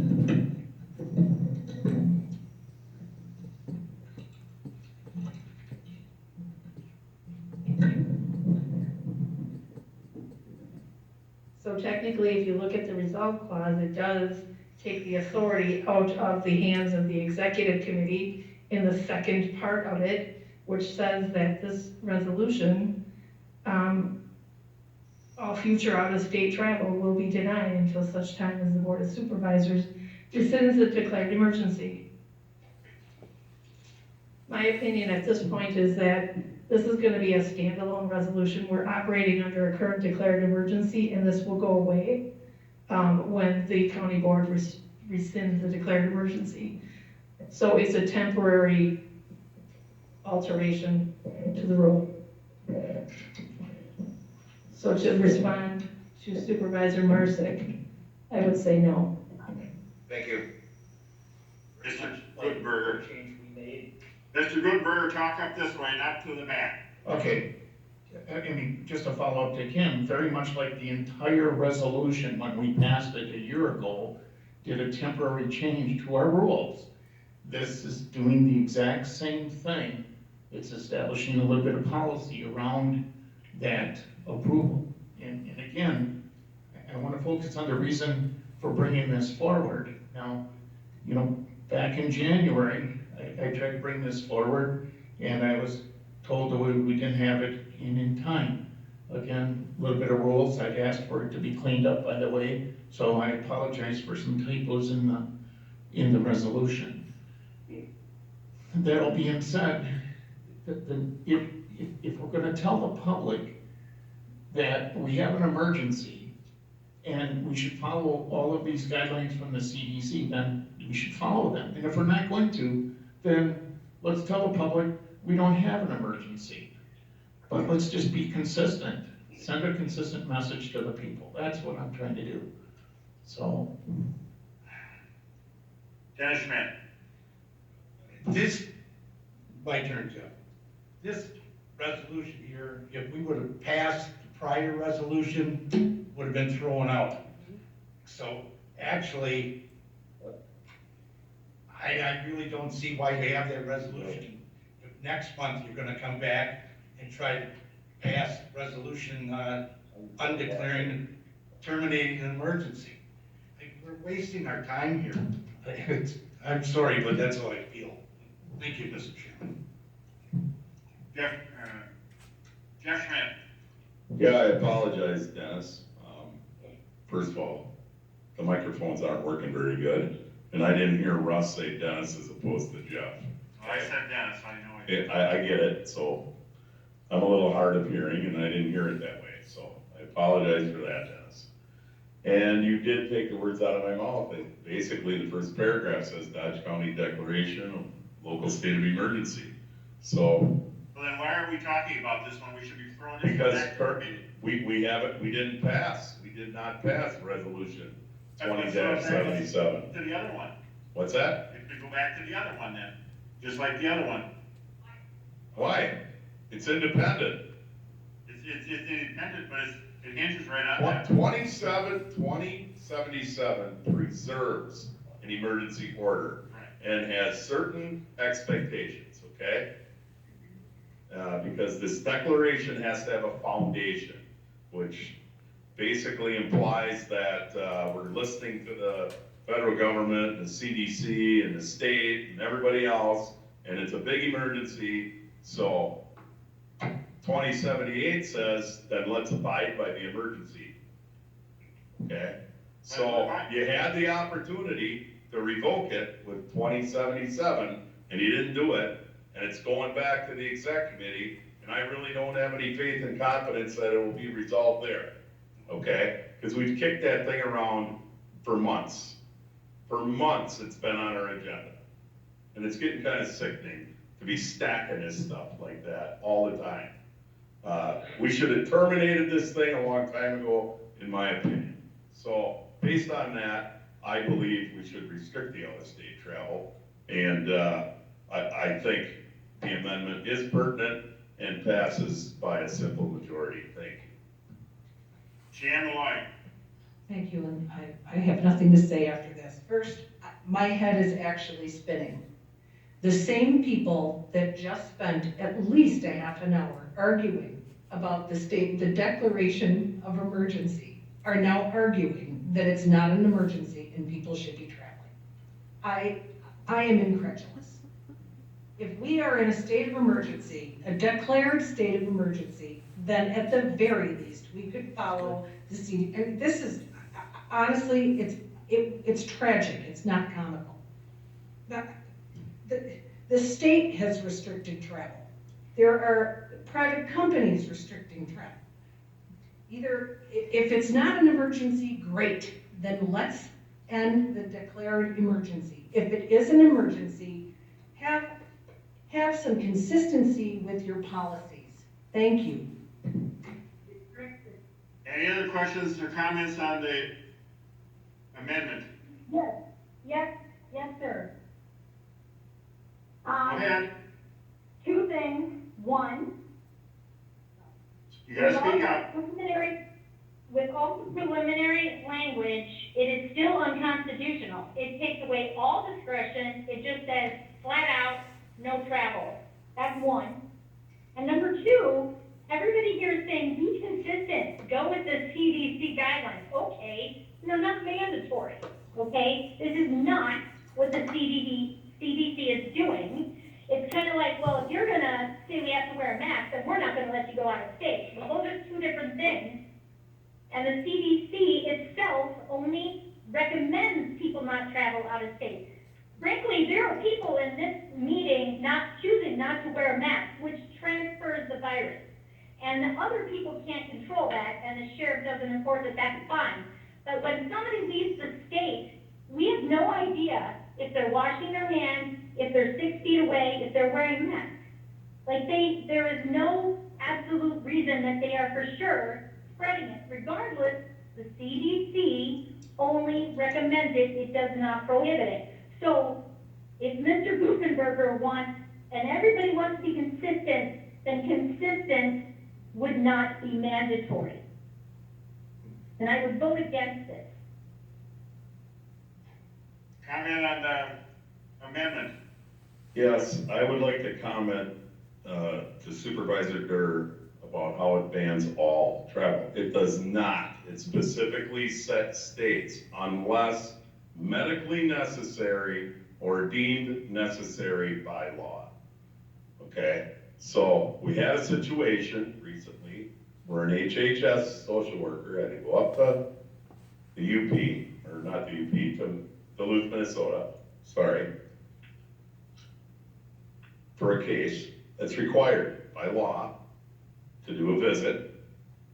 And I would contend that things of that nature are permissible, okay, under this deal. And it goes on to say that once the Dodge County Board of Supervisors rescinds the current declared state of emergency, which we had an opportunity to do, this thing could have been pulled. But instead it got morphed and modified back to essentially its original state and intent. And then subsequently postponed till next month, or referred back to committee. I would encourage to restrict the out-of-state travel until that declared state of emergency is revoked. Thank you.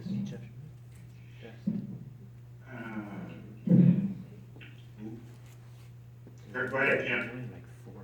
Before the body is the resolution as amended. You are not voting on the amendments. You already voted on that. So what you're talking about and debating is the resolution as already amended because that vote was taken. Okay. Any other questions on this? Jennifer Hedrick As on the phone amended. with a comment. Jennifer Hedrick with a comment. Go ahead.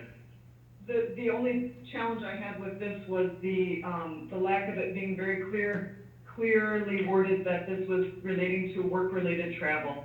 I voted against the amendment because I didn't think it was finessed quite like it should have been, but it's now in there anyway that we're referring to work-related travel.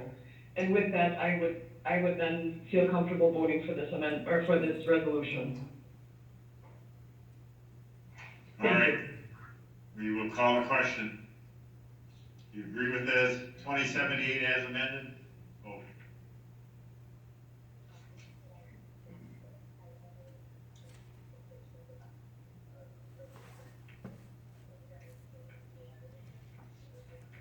On the telephone, Supervisor Hedrick, Yes.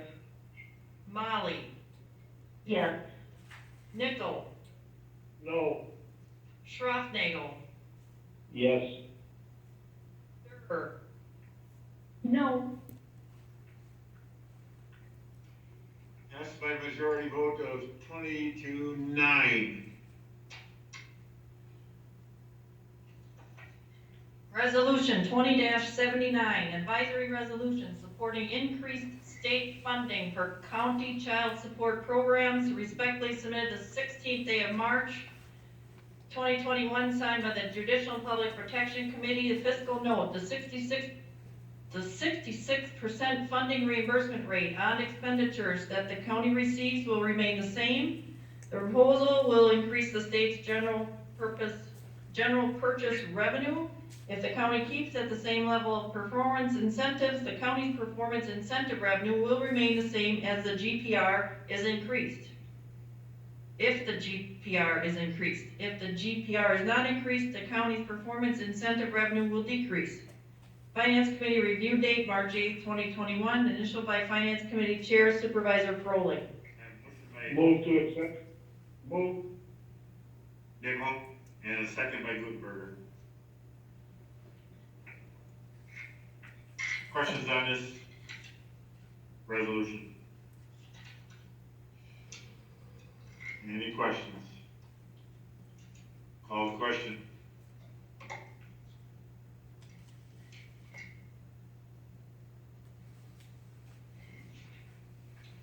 On the telephone, Molly, Yes. Nickel, Yes. Nickel, Yes. Durr, Yes. Hedrick. Yes. All having voted, it passes 29-0. Resolution 20-80, advisory resolution supporting increased funding for aging and disability resource centers. Respectfully submitted the 16th day of March 2021, signed by 7 members of the Human Services and Health Board. Fiscal note, there is no fiscal effect other than staff time to mail copies of the resolution out along with the related postage. Finance Committee review date, March 8th, 2021, initialed by Finance Committee Chair Supervisor Froling. I have a motion by Bubbles and a second by Sheehan Maloney.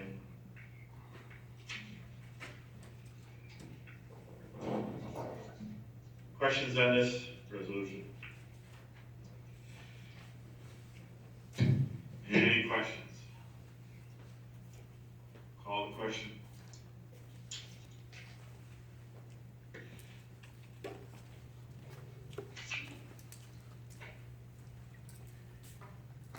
Supervisor Jeff Schmidt.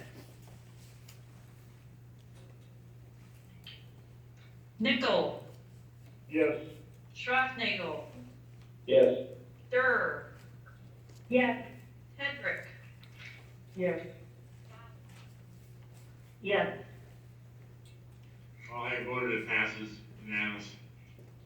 Resolution 20-81, 2021 Dodge County Human Services and Health Department Budget Amendment Targeted Safety Support Program Grant, respectfully submitted the 16th day of March 2021, signed by 8 members of the Human Services and Health Board. Fiscal note, the grant funding will be used to pay for professional services. There is no anticipated net fiscal effect on the Human Services and Health Department. Finance Committee review date, March 8th, 2021, initialed by Finance Committee Chair Supervisor Froling. I have a motion by Bubbles and second by Kimmel. Questions on this resolution? Any questions? Any questions? We'll call the question.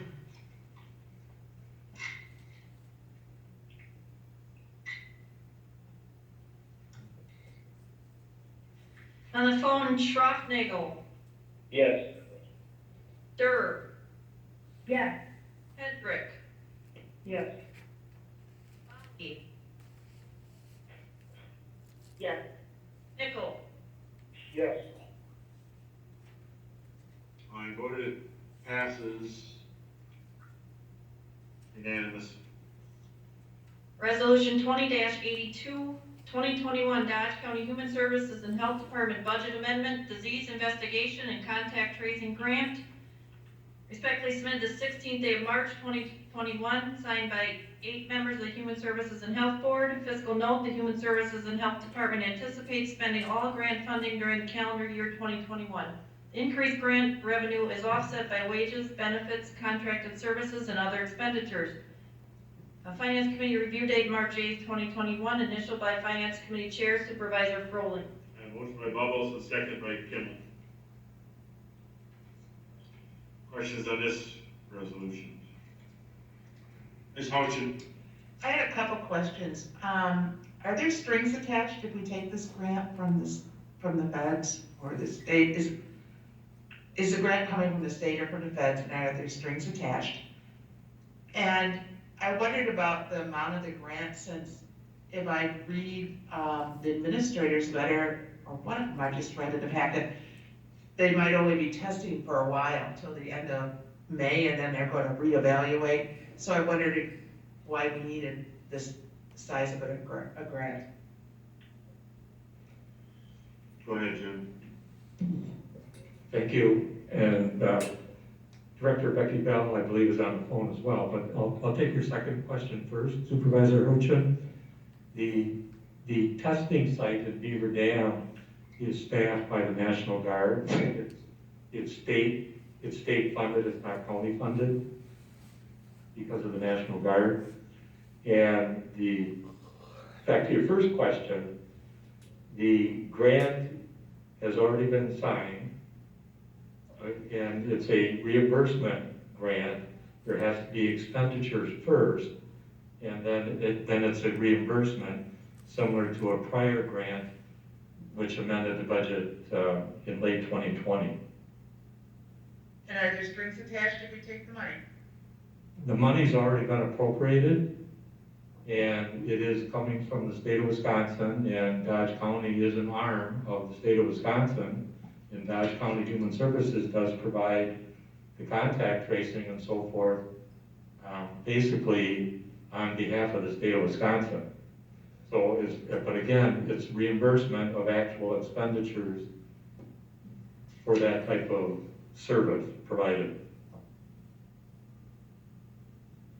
So do you perceive, we bought a lot of things like a road for recovery, that maybe we didn't need, in my opinion. That's just my opinion. So can you buy other things with this besides just the contact tracers, and the COVID supplies?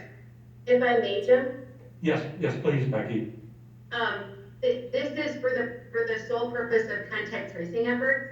And so as Jim has indicated, this is to offset staff costs for the people who are providing the contact tracing efforts within our department. And it's used for that sole purpose.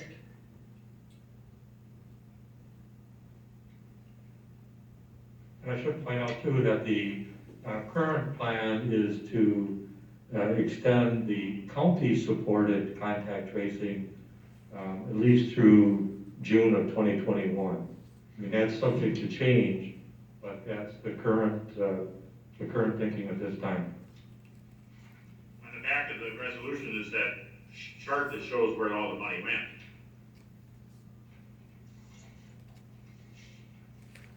Non-activity, yeah.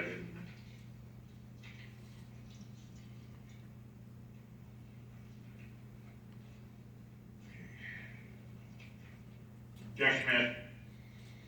Yeah, one thing I'd like to do is amend the resolution where it says Richard Bennett, I think it's Donald Hilgendorf signed it. If you could strike that and put his name in there. I don't know, that kind of goes without saying, it's a typo. Thank you for pointing that out. That was my error. And I'll take responsibility for that. We'll fix that. And the only other thing I wanted to add was, essentially the back is an accounting of where the money went. And like Administrator Milky stated, it's a reimbursement grant. The money's already out there. This is basically an accounting deal, as I understand it. And that's it. Thanks. Any other questions or comments? Yes, please go on the record that I'm agreeing with Supervisor Schmidt.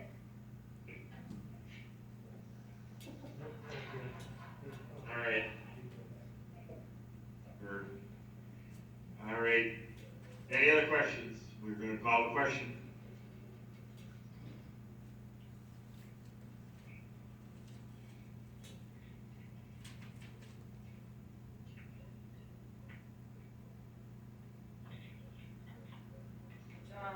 Supervisor Grishay and Jeff Schmidt.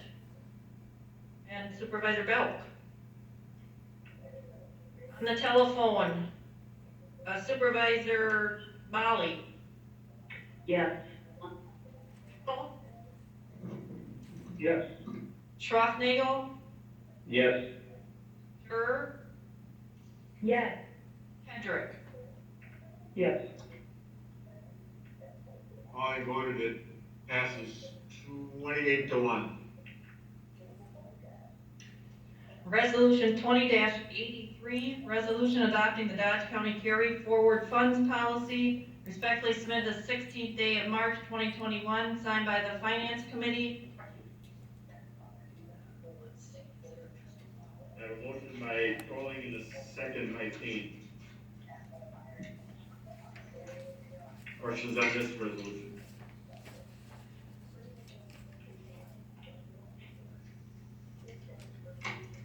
Any questions? Any questions? Call the question.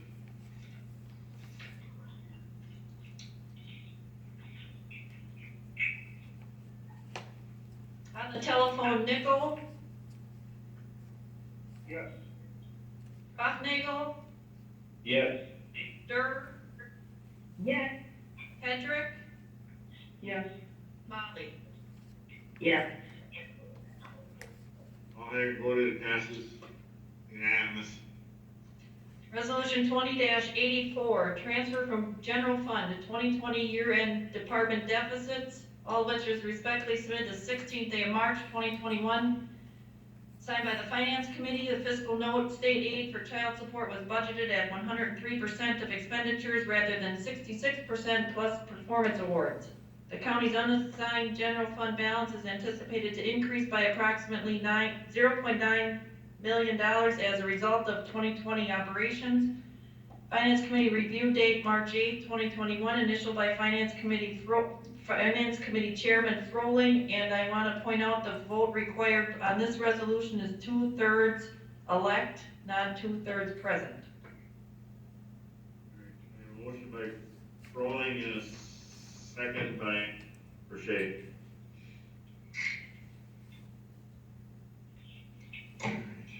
Mr. Gutenberger. Yeah, perhaps, and I apologize, I made lots of calls with this month's meeting, but I don't know why the county board is over.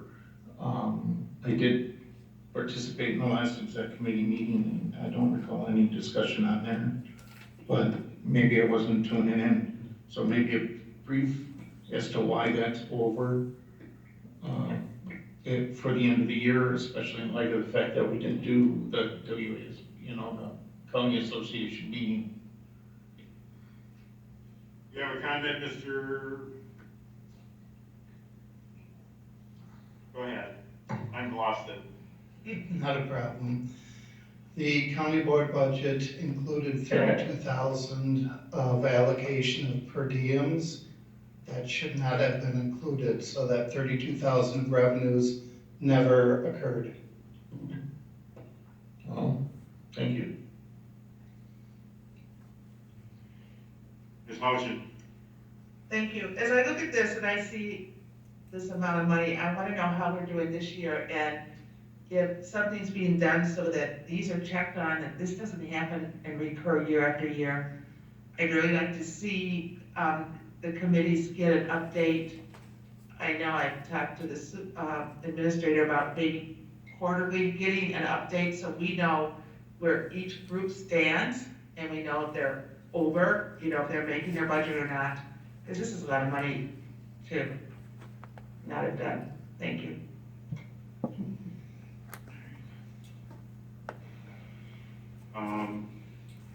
Any other questions or comments? Call the question.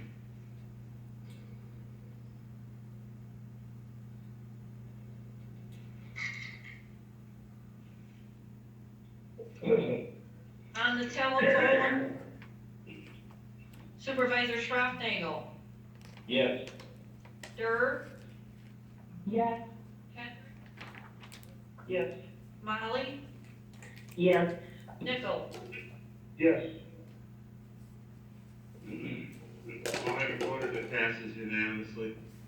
Resolution 20-85, amend 2020 Dodge County budget and authorize additional expenditures for the Dodge County Treasurer and the Dodge County Drainage Board, all of which is respectfully submitted the 16th day of March 2021, signed by the Finance Committee. Fiscal note, the purpose of this budget amendment is to ensure that no department exceeds its authorized expenditures as approved by the County Board. The tax appeal by Conagra Foods that was awarded by the Department of Revenue is out of the control of the County Treasurer. The budget for the Drainage Board was first created in 2020 as a result of implementation of GASB 84, and thus no past history was readily available to establish the initial budget. Finance Committee review date March 8, 2021, initial by Finance Committee Chair Supervisor Froling, and again, the vote required on this is 2/3 members elect. A motion by Denter, and a second by Shamboy.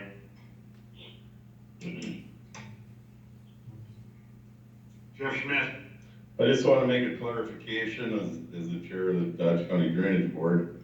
The 71 grand additional, none of that is county tax levy money.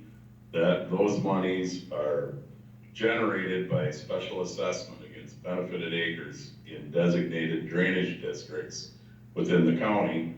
So from time to time, we have to levy special assessments to pay for maintenance projects and construction projects and whatever else, and those expenditures fluctuate widely from year to year. And can't just, use baseline data to establish a budget for that particular deal. So that kind of explains the 71 grand. Thank you. Any other questions or comments? Any other questions? We'll call the question.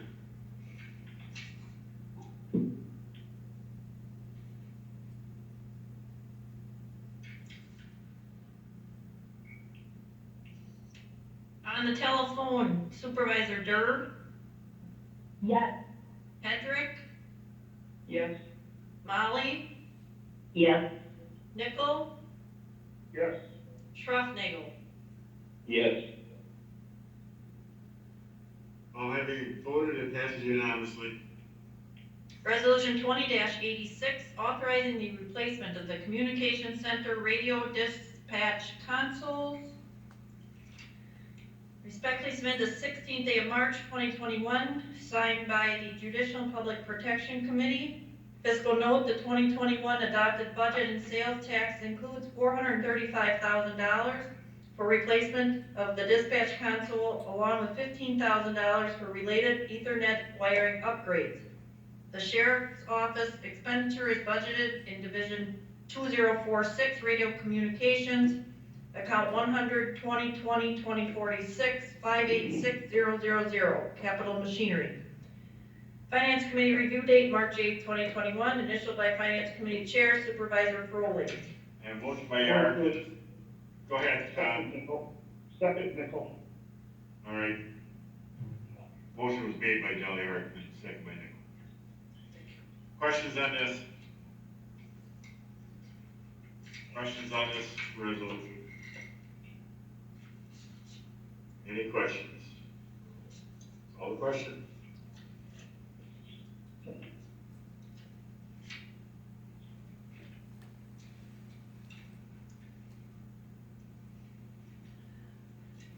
Supervisor Belk.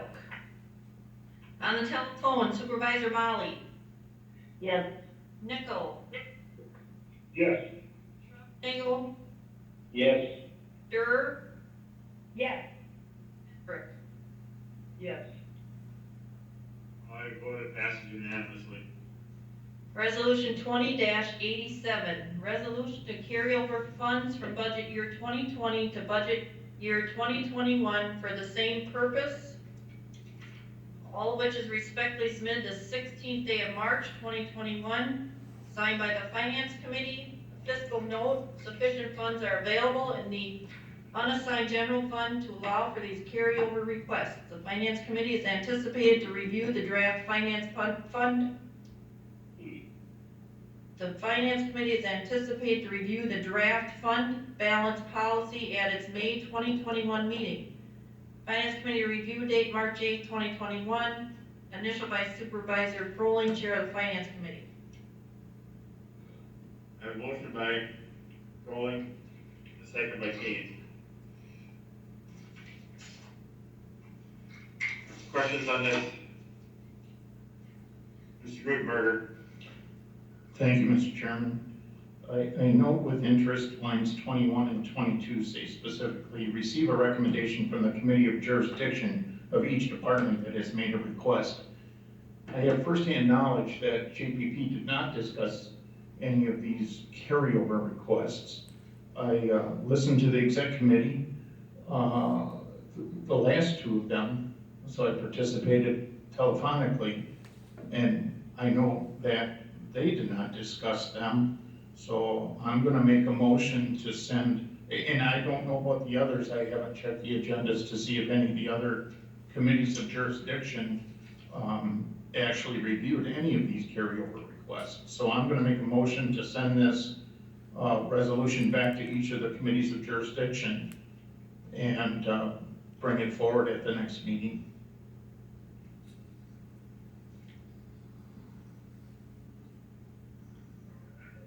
I'll second that. This is Donna.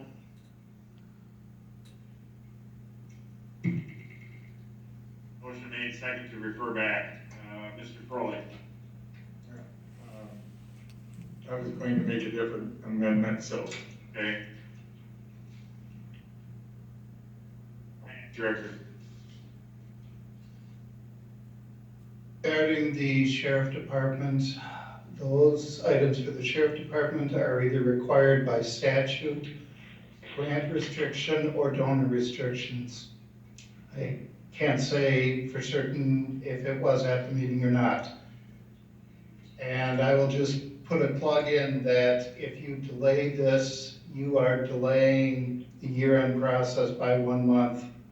We cannot move forward until we figure out where the books are. Thank you.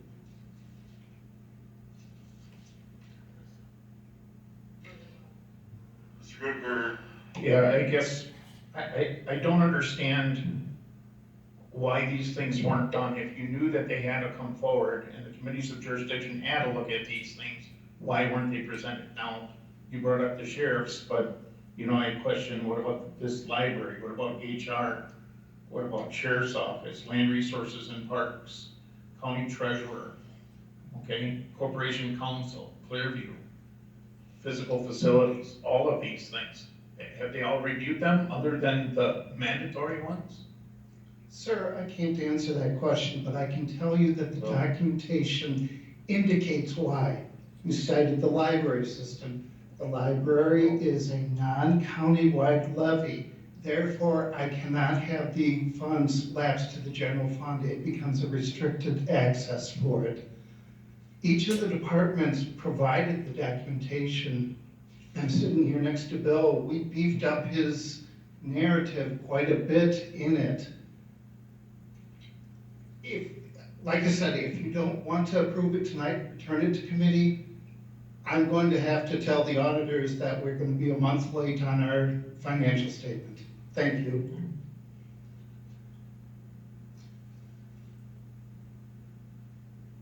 Mr. Goodberg. Well, either we send it back to committee, and if that fails, then I'm gonna make a motion to strike lines 21 and 22 because they not truthful. Mr. Melky. I'd like to point out that the building committee did review the carryover. It was mentioned at a building committee meeting for that fence project, the $14,320 was noted to the building committee. The executive committee did review the carryover request for the codification for corp counsel's office. I believe Land Resources and Parks reviewed all of the carryover requests. Bill's nodding his head. All of those were taken care of. And the clean sweep program, the carryover, cannot go to the general fund. That's a specific contract with our landfill agreement. I believe that's Supervisor Marsick shaking his head yes. So that's a specific, there was a discussion at the Human Resource Committee regarding the carryover request, the small $1,200.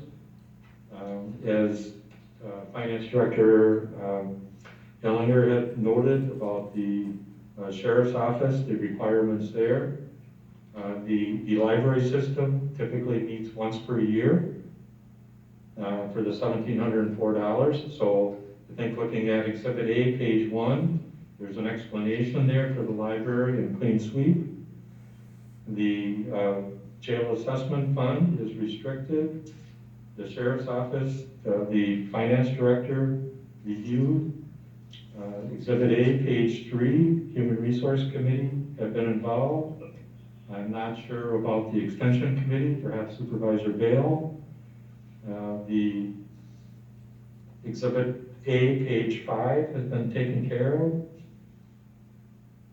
The sales tax, I believe that's been reviewed by Finance. As noted, the building committee's reviewed. So to send the entire resolution back is going to do a disservice to the county and to the respective departments who have already reviewed those. If you'd like to have them review them again, that's certainly up to the board. Chair Schmidt. Yeah, a couple of comments. So first of all, we did review all this at finance. We talked about a lot of these elements where, for instance, in the sheriff's office, they're designated deals, right? You can't reallocate them somewhere else or basically have any scrutiny over them. The biggest number in here, of course, is the sales tax, right? And we start subtracting that from the big number, and then all of the designated stuff, the number gets a lot smaller pretty quick. You can find a sales tax amount on, what is this, page 9 essentially. But we did go through this thing. I understand Supervisor Guckenberger's frustration. We operate a committee form of government. We have expectations with participation in committee level meetings and so on and so forth. So I believe we should support Dave Ellinger's department, move this thing forward, probably knock down this amendment. But I would agree, maybe we strike lines 21 and 22. That's exactly the thought I had, because they technically are not true. Thank you. Mr. Bale? I was just gonna say that the extension committee did review this at the monthly meeting. All right, so the motion is on the floor is to refer the resolution back to each committee of jurisdiction. So any questions on that? If you agree to send it back to committee, vote yes, and if you don't, you vote no. Mr. Froning, you have a comment yet? Yes, I was just gonna respectfully ask Mr. Guckenberger if he would withdraw his motion and let us move on.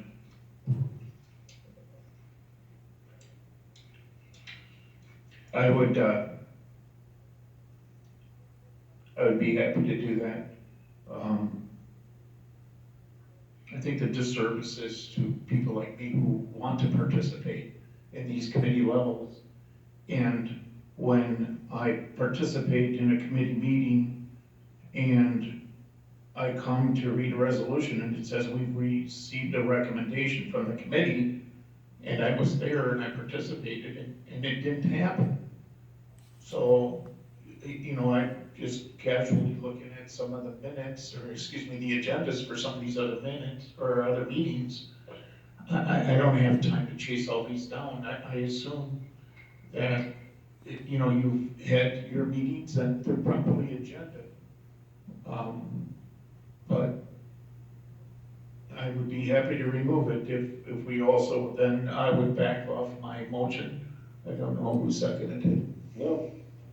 And then I'd move to strike 21 and 22.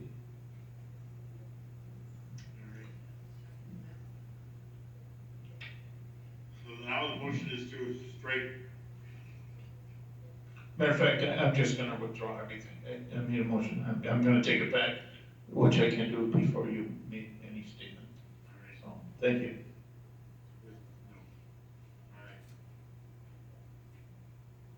So, no, that's fine.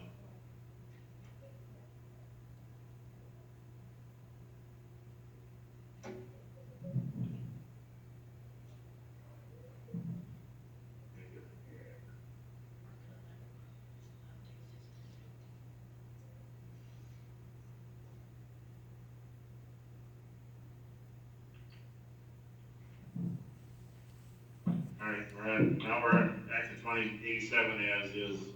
Ms. Houchin. Yeah, I just had a question, as I noticed, the numbers, the purpose, like, they'll have a number of what you expected and you put it into the budget. And lots of times it's bigger. So does that change the budget at all? Or how does that work? Because you'll say on here that the budget was thinking it was this X, number X, but it ended up being X plus like 5,000. Go ahead, Dave. Yes, that is correct, that the budget is amended to be the carry forward figure, not the original intent figure, whether it's plus or minus. Crowley. Thank you, Mr. Chairman. I have a technical amendment. It's an amendment to authorize carryover for the corporation council in the amount of $10,000 in the special account fund. Lines 36 and 42 need to be increased by $10,000 from $5,247,002.47 to $5,257,002.47. Exhibit A, page 7, Corporation Council will be amended to add line B, Special Counsel 10,000, which increases the total to 15,452.27 for Corp Counsel. And Exhibit B from Finance Director Ellinger will be updated to include an additional 10,000 for Corp Counsel. This was missed in the first. The 10,000 was put into the 2021 budget, but we did not levy for it. This needs to come forward. There is more than 10,000 in the special account, and the rest of that will revert back to the general fund. Is there a second to that? Mr. Venter?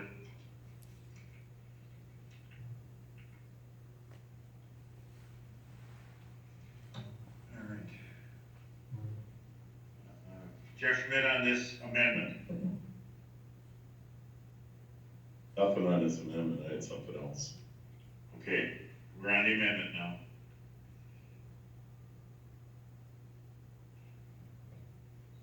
Any questions?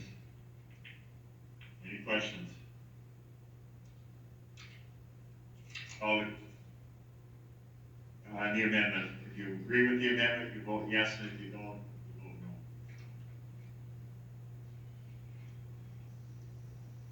no. On the telephone, let's start with Durr. Yes. Hedrick, Yes. Polly, Yes. Nickel, Yes. Schroffnagel. Yes. All having voted, it passes 28-1. All right, now back to the resolution as amended. Jeff Schmidt. Now I have to, because I don't think Supervisor Guckenberger offered the amendment. I have to, because if my yes is gonna be yes, I have to vote for something truthful. I have to offer an amendment to strike line 21 and 22, except for the last and.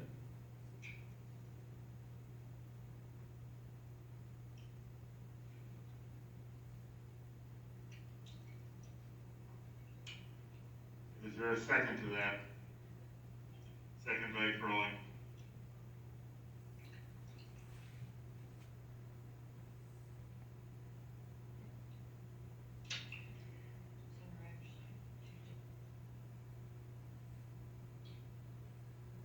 Right, she typed it in.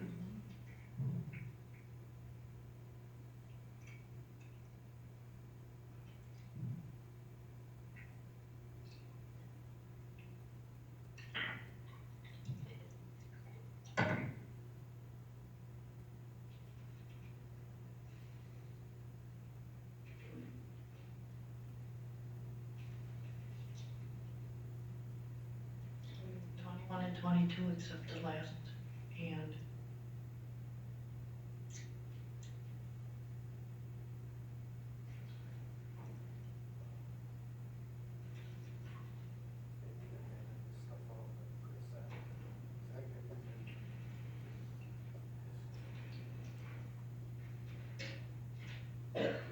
There's the amendment.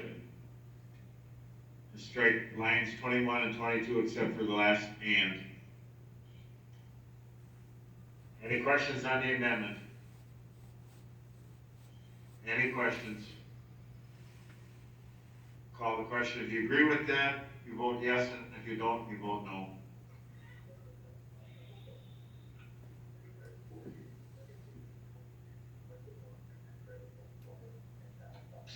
On the telephone, Hendrick, Yes. Molly, Yes. Nickel, Yes. Schroffnagel, Yes. Durr. Yes. I voted, it passes 28-1. All right, now back to the resolution as amended twice.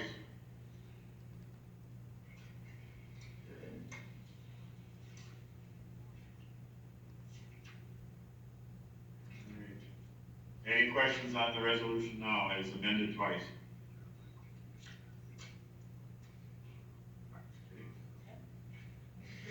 We'll call the question. If you agree, vote yes. If you don't, vote no.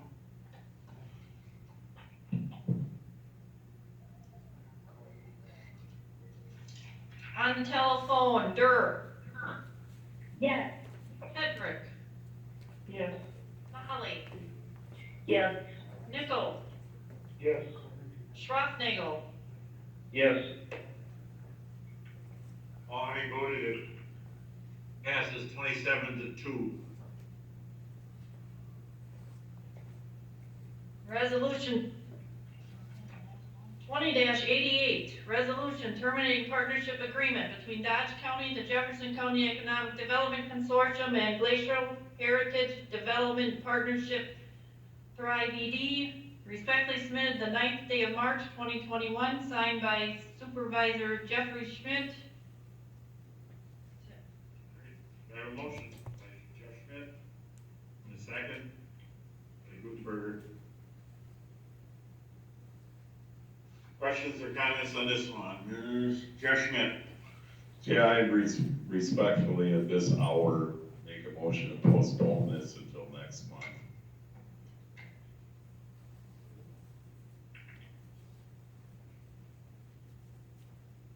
Is there a second to that? Mr. Gutenberger. I second. Gutenberger, and before that. Thank you, Lisa.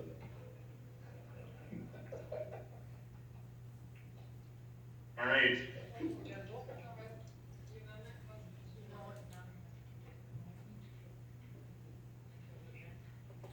County board meeting.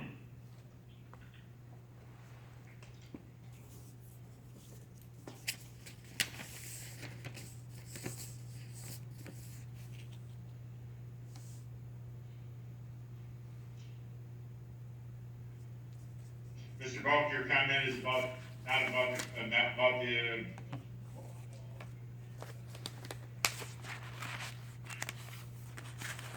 I thought it would be appropriate to table. and Mr. Keen. Okay. Not an amendment on this. It's a motion to refer to next, postpone to the resolution to April County Board meeting. Are you vote, any questions or comments on it? If not, vote yes to postpone and vote no to.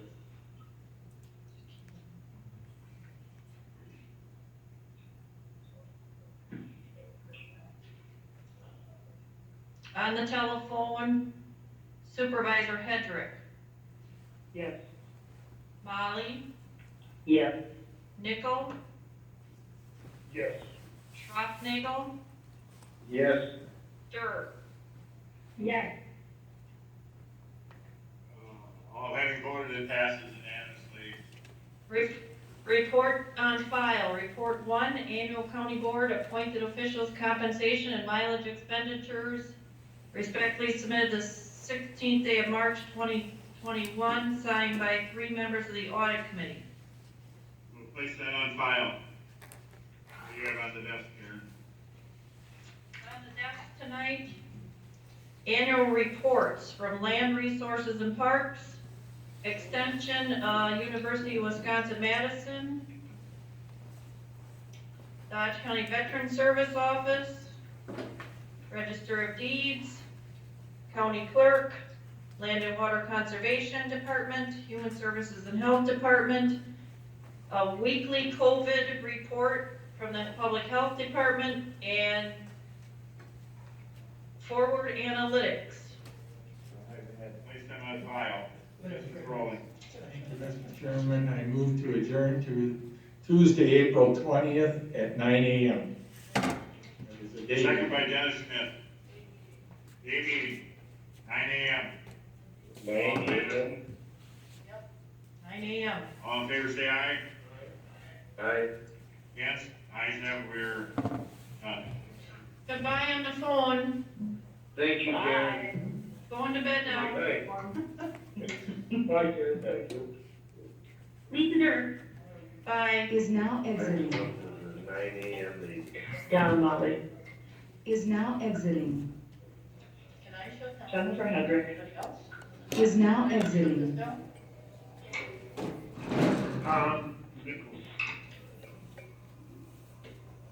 Is now exiting. Larry Schroffnagel. Is now exiting.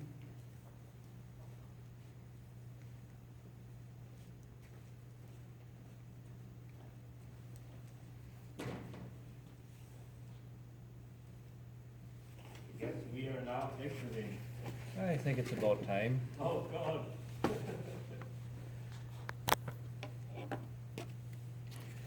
I don't know why they skip a meeting in February. It seems like they have to do 2 meetings in March. Yeah, they really have to pay.